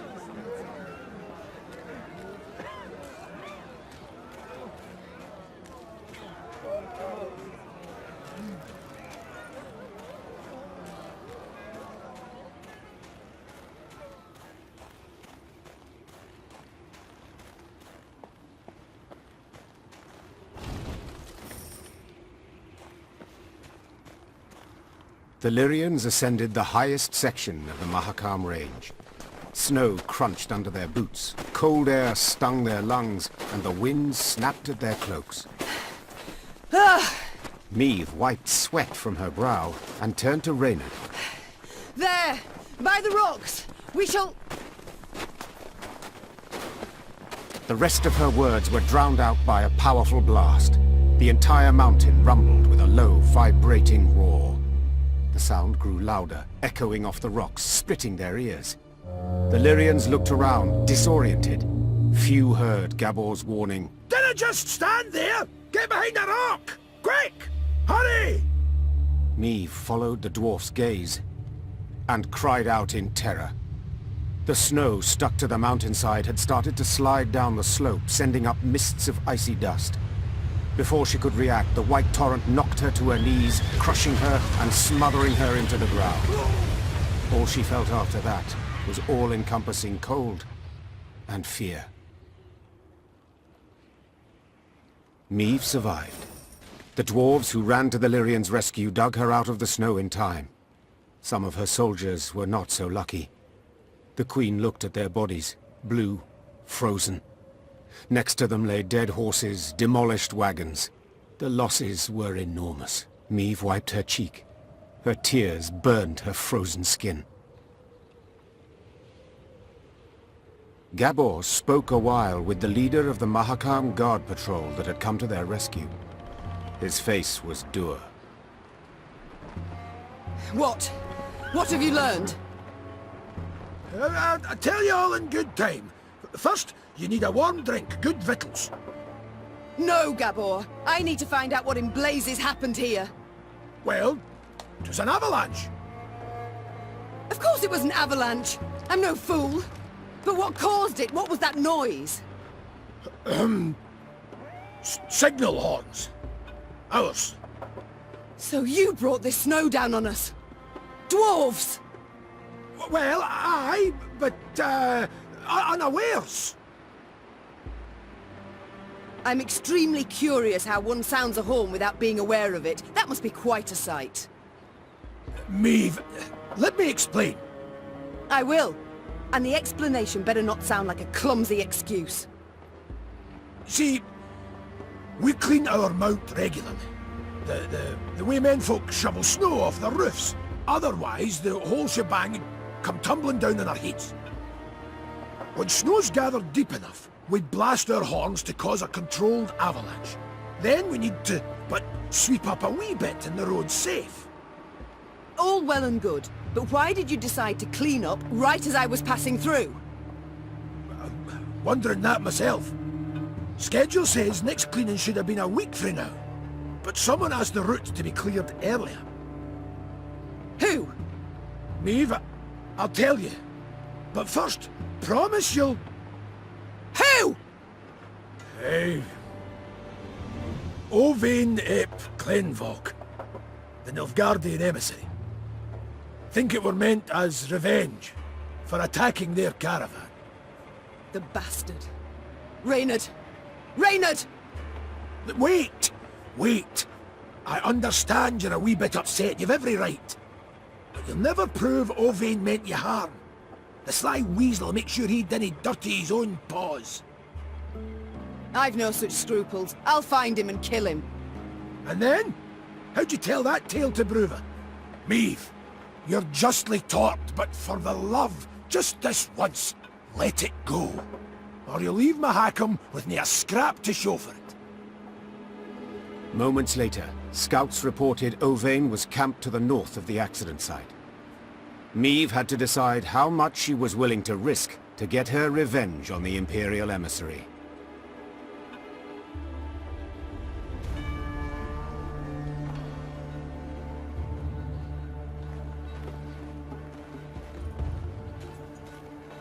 By the Elder Sideburns, I'd no notion anyone was in the Vale. Nilfgaardian said the road was clear. The Horsons. What a mess. I'm so sorry. With all my heart.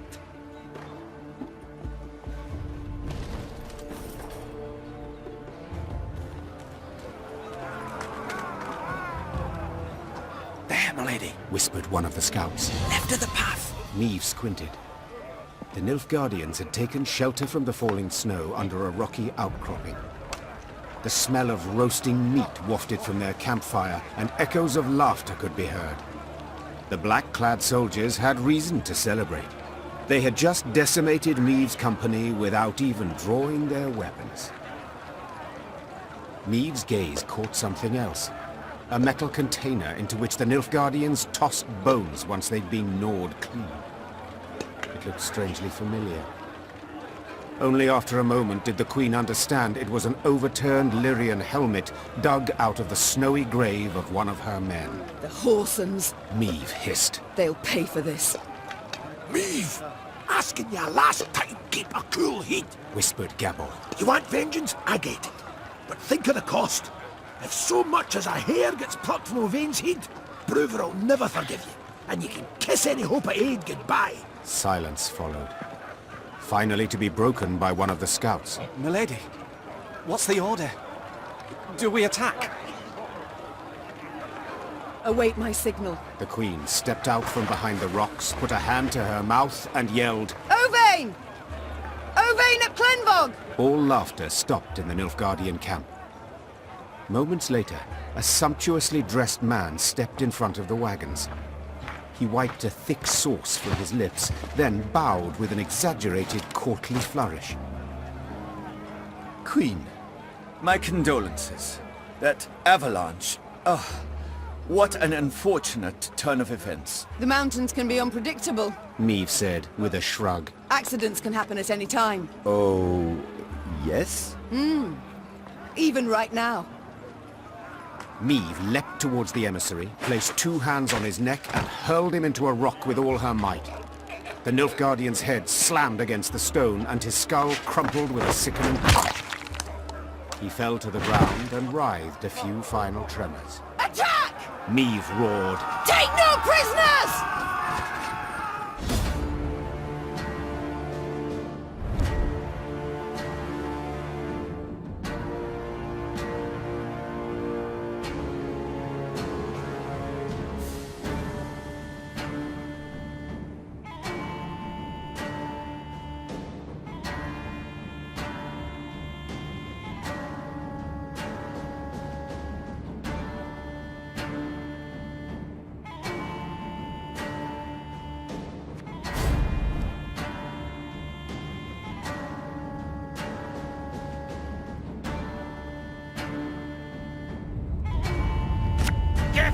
Quan and Lyrian!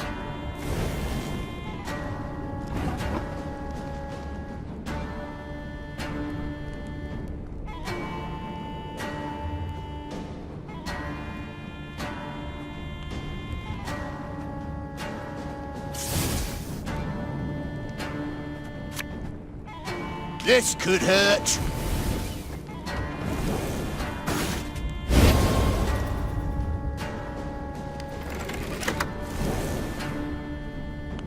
Take no prisoners!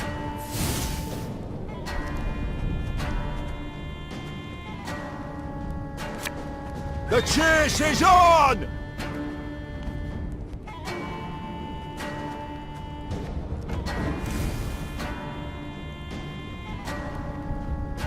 My boots got sand aplenty in them.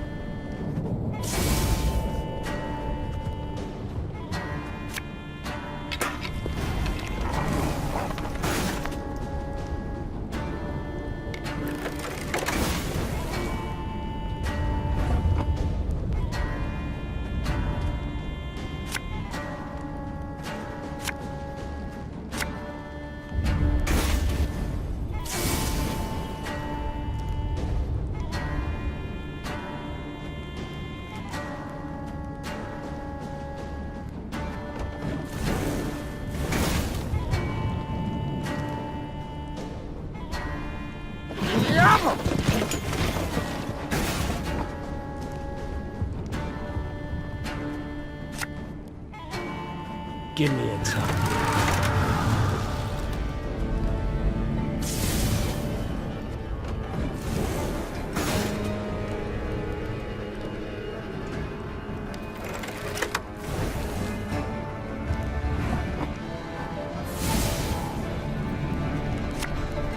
Left, right, left, right.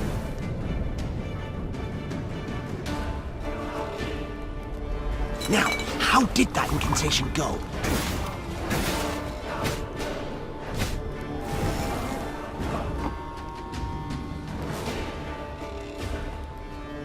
Again and again and again.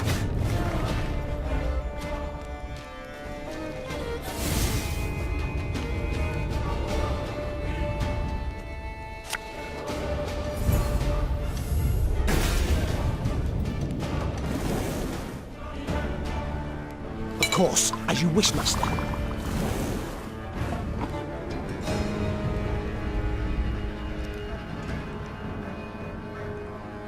Watch your heads! Should have listened to the old lady.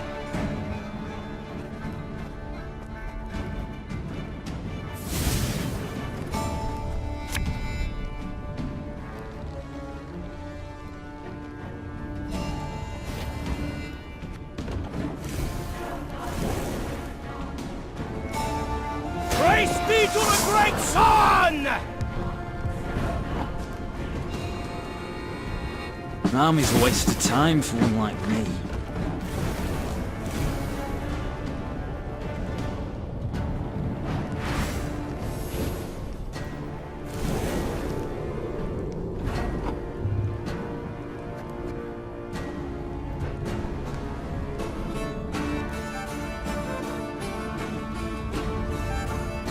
Left, right, left, right.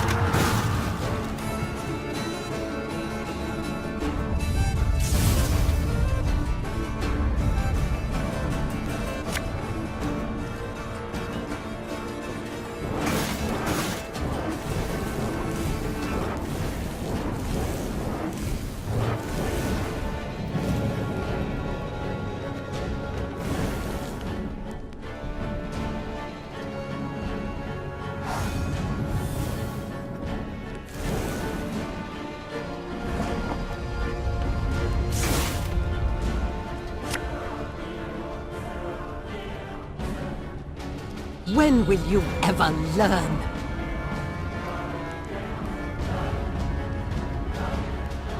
Lyria!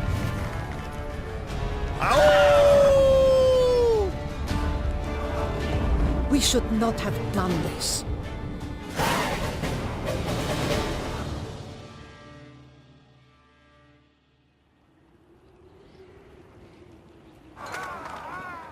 Meve showed no mercy for the Nilfgaardians in Ove Nepklenvog's camp. All would share their leader's fate. And the dwarves? As predicted, they were outraged by Meve's open attack on the Nilfgaardian emissary. Bruva Hoog suddenly called for a council of the clan elders. They debated what to do with the Lyrians for a long time. The elders, outraged the Queen had once again defied their principle of neutrality, levied a punishing financial penalty, and threatened another such incident would result in a lifetime ban from entering the Dwarven Kingdom.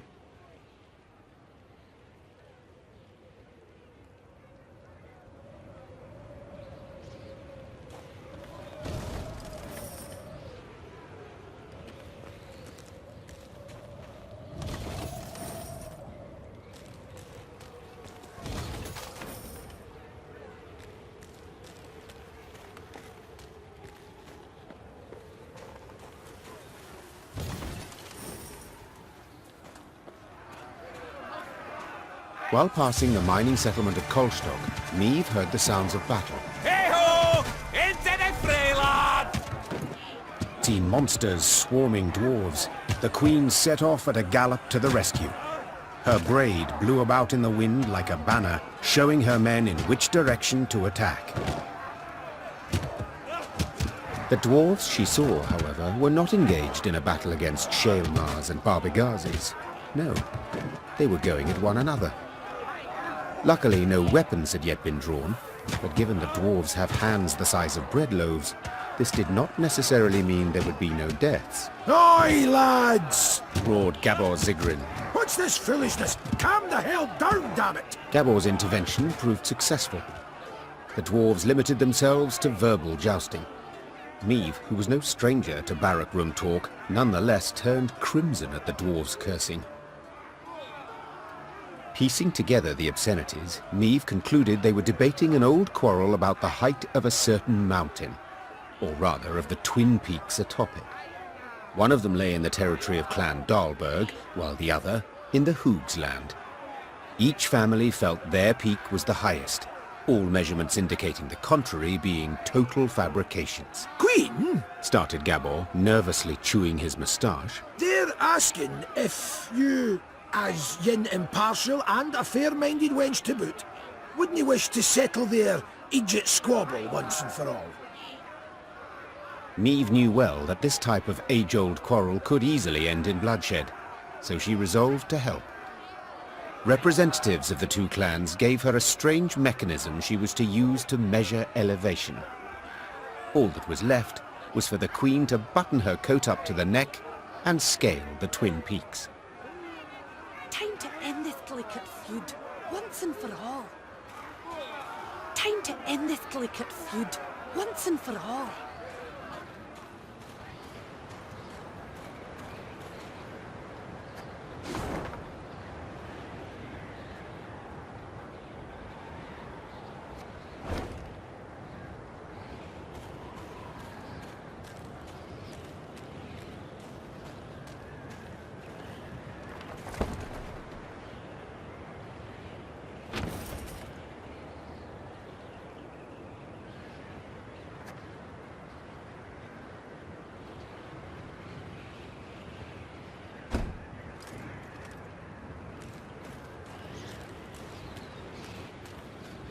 When she and her force had travelled half the way to the first, she heard a long roar that made snow shells detach and descend. Without waiting for her scouts to return with reports, Niamh drew her sword.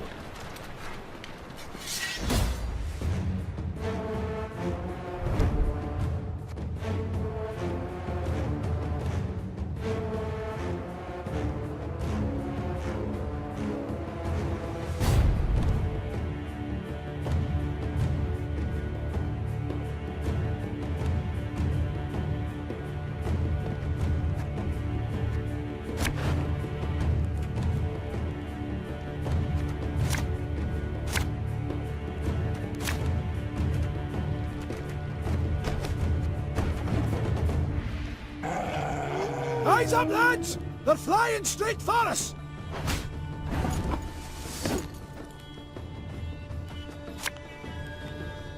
There's a time to reap, a time to sow, and a time to die.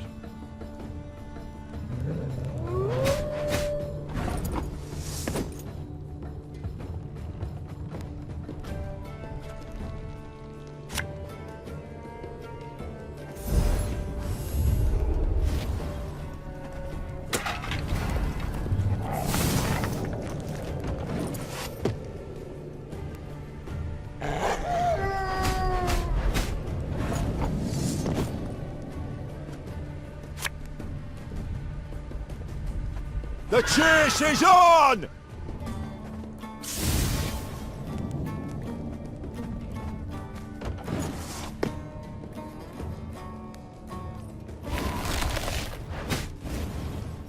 Quite the clever little contraption they gave us. Work of a gnome, of course. Again and again and again.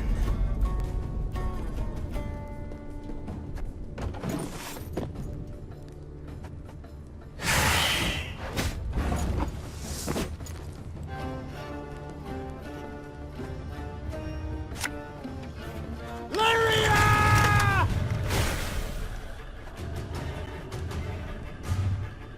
Ow! Stop your yapping and start digging.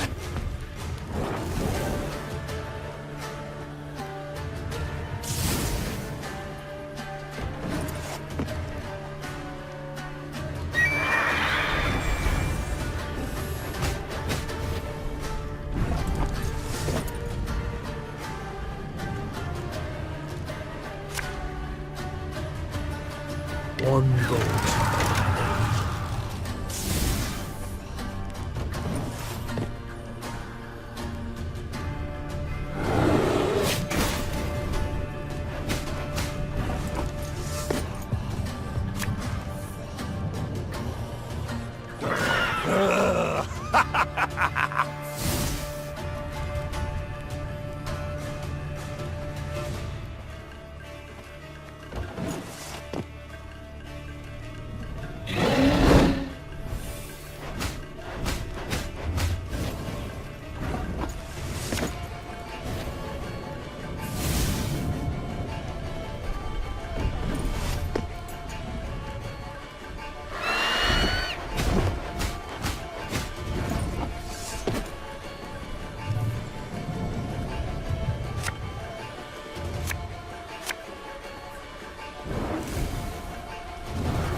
army's a waste of time for one like me.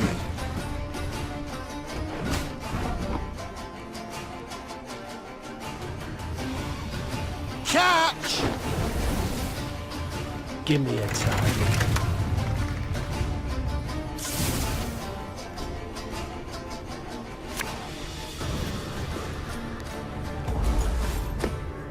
Take those measurements and let's be gone from this place.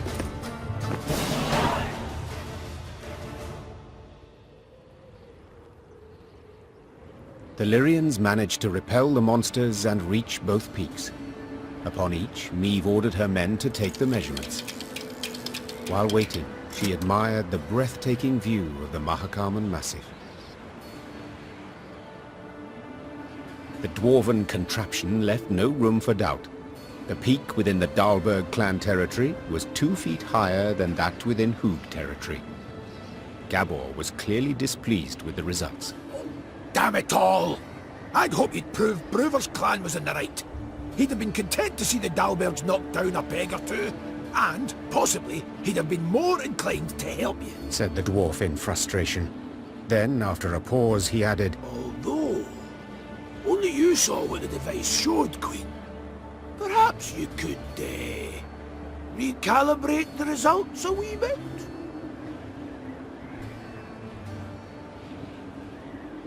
To lie would be simple, true. said Meve. Yet to forget the matter would be so much harder. No, Gabor, I shall tell the truth. The Queen's tone made it clear the discussion was over. Gabor let the matter lie, and Meve's force began its descent down the mountainside.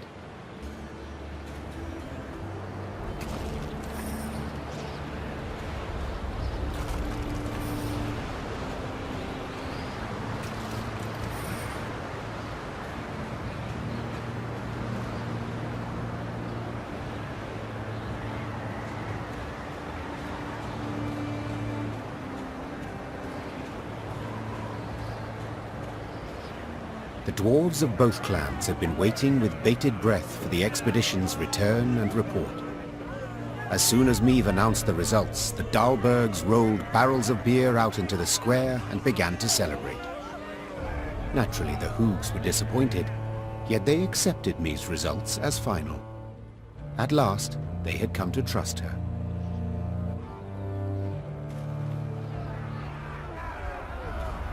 Dalbergs are the dwarfs we need. Every Hoogs are Dunderheed. Dalbergs are the dwarfs we need. Every Hoogs are Dunderheed.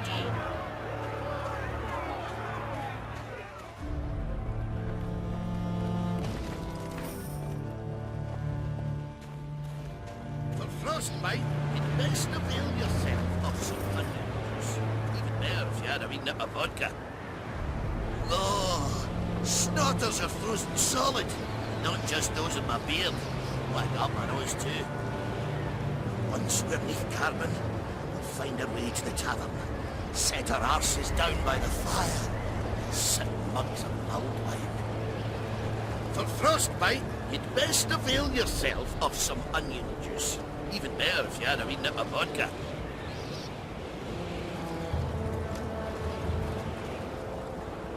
As Meve neared Langbridge, she ordered her bugler to announce her arrival, then retired to her tent to freshen up. Gascon was already inside, awaiting her. I do not seem to recall summoning you. In that case, I must tell you to fret not. Nothing wrong with your memory.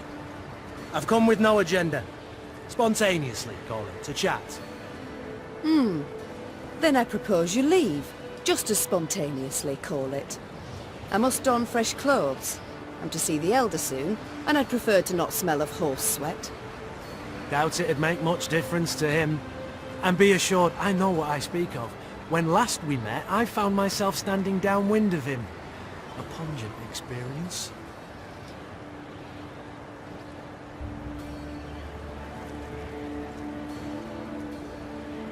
Well, Hugh was saved the experience of his breath. So pungent I thought I might faint. Well, to revive you, pinch you awake, I'm sure would be quite a pleasure. Gascon! I beg your pardon. Ugh, I shall have nightmares now. Not tonight. For I fear you might not sleep at all. You see, there's something you ought to know. and decidedly before you meet with Bruver. The sites we cleared of beasts, I ferreted a bit. Noted something peculiar. Any notion what it was? None. The monumental dwarven architecture, perhaps? Bones, my dear Meave. Dwarven bones. Now, guess what I found on them? Wait, don't dare give me any hints. Bite marks. Of course. After all, they'd been gnawed clean of all flesh by monsters, incidentally making it quite easy to spot other markings. Ones made by axes and swords. To be certain, I showed the bones to our medics, and they confirmed my conclusion. Meaning what? That the entire clan, the Fuchses, did not perish due to an invasion of beasts from the depths. The monsters merely ate the bodies and occupied empty homes. Now, I shared my discovery with Gabor, and guess what he did? He panicked. He started to squirm, babble nonsense. I wager my right arm, he's hiding something. Blast. Overly eager to aid us from the start he was. I might have sensed something. I shall have him summoned at once. And I thank you, Gascon. I won't forget this. Minutes later, Gabor stood before the Queen. At first, he tried to mislead her with evasive answers, but as her pointed questions demolished one clumsy excuse after another, he had to give in. Aye. As King Desmond said after a hefty squirt in his hose, we can't sweep this under the rug. If you think I welcome jests in this moment, you err. My fingers itch to summon the hangman. Right. So... 'tis true. I misled you. On our clan elder's orders. Supposed to make sure you destroyed Burr's Rump and Davor's Abyss thoroughly enough to leave nae a trace. What? Why? What did they wish to hide? They was home to the Fuchses, our mortal enemies. They'd been a-boiling our hindies for ages, thumbing their noses, taking what they want, when they want, and the Elder-in-Chief didn't gie a ploughing whit. So to stop them, our clan, we did the unpardonable. The Ziggurin elders saw their chance and they... Gods.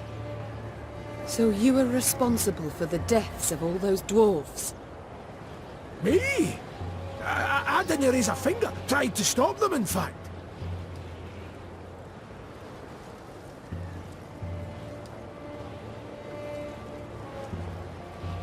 No witnesses survived, meaning you must have murdered the entire clan. How? Queen, you sure you... I am. And you should be sure to answer in full, omitting no detail. A few years back, we got pummeled by a horrendous winter. Stone-breaking frosts, white-out storms, avalanches. Made travelling a painful form of suicide. Hunger drove beasts out of their dens. Pass was covered in the filth. Got to where they paced right outside the walls. Fuchses fought a hard, bloody fight to keep the critters out of Davor's Abyss.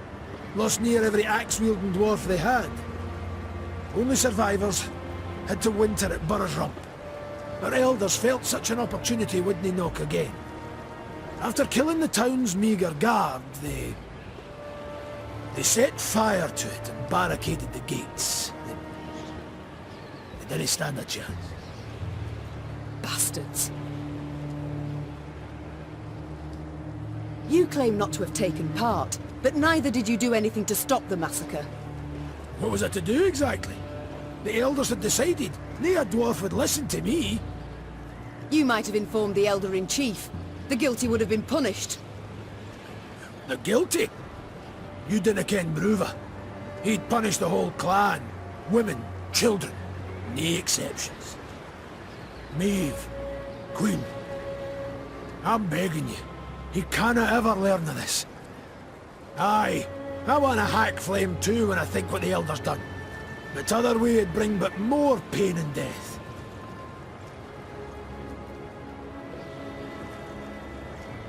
You've got a lot of nerve, making requests after lying to me. Trying to ensure you ken the stakes. But you'll do as you see fit. Like always. I need to consider what's right.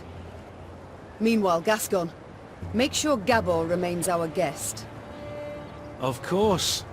I'll let you know if he so much as rolls his eyes towards an escape route.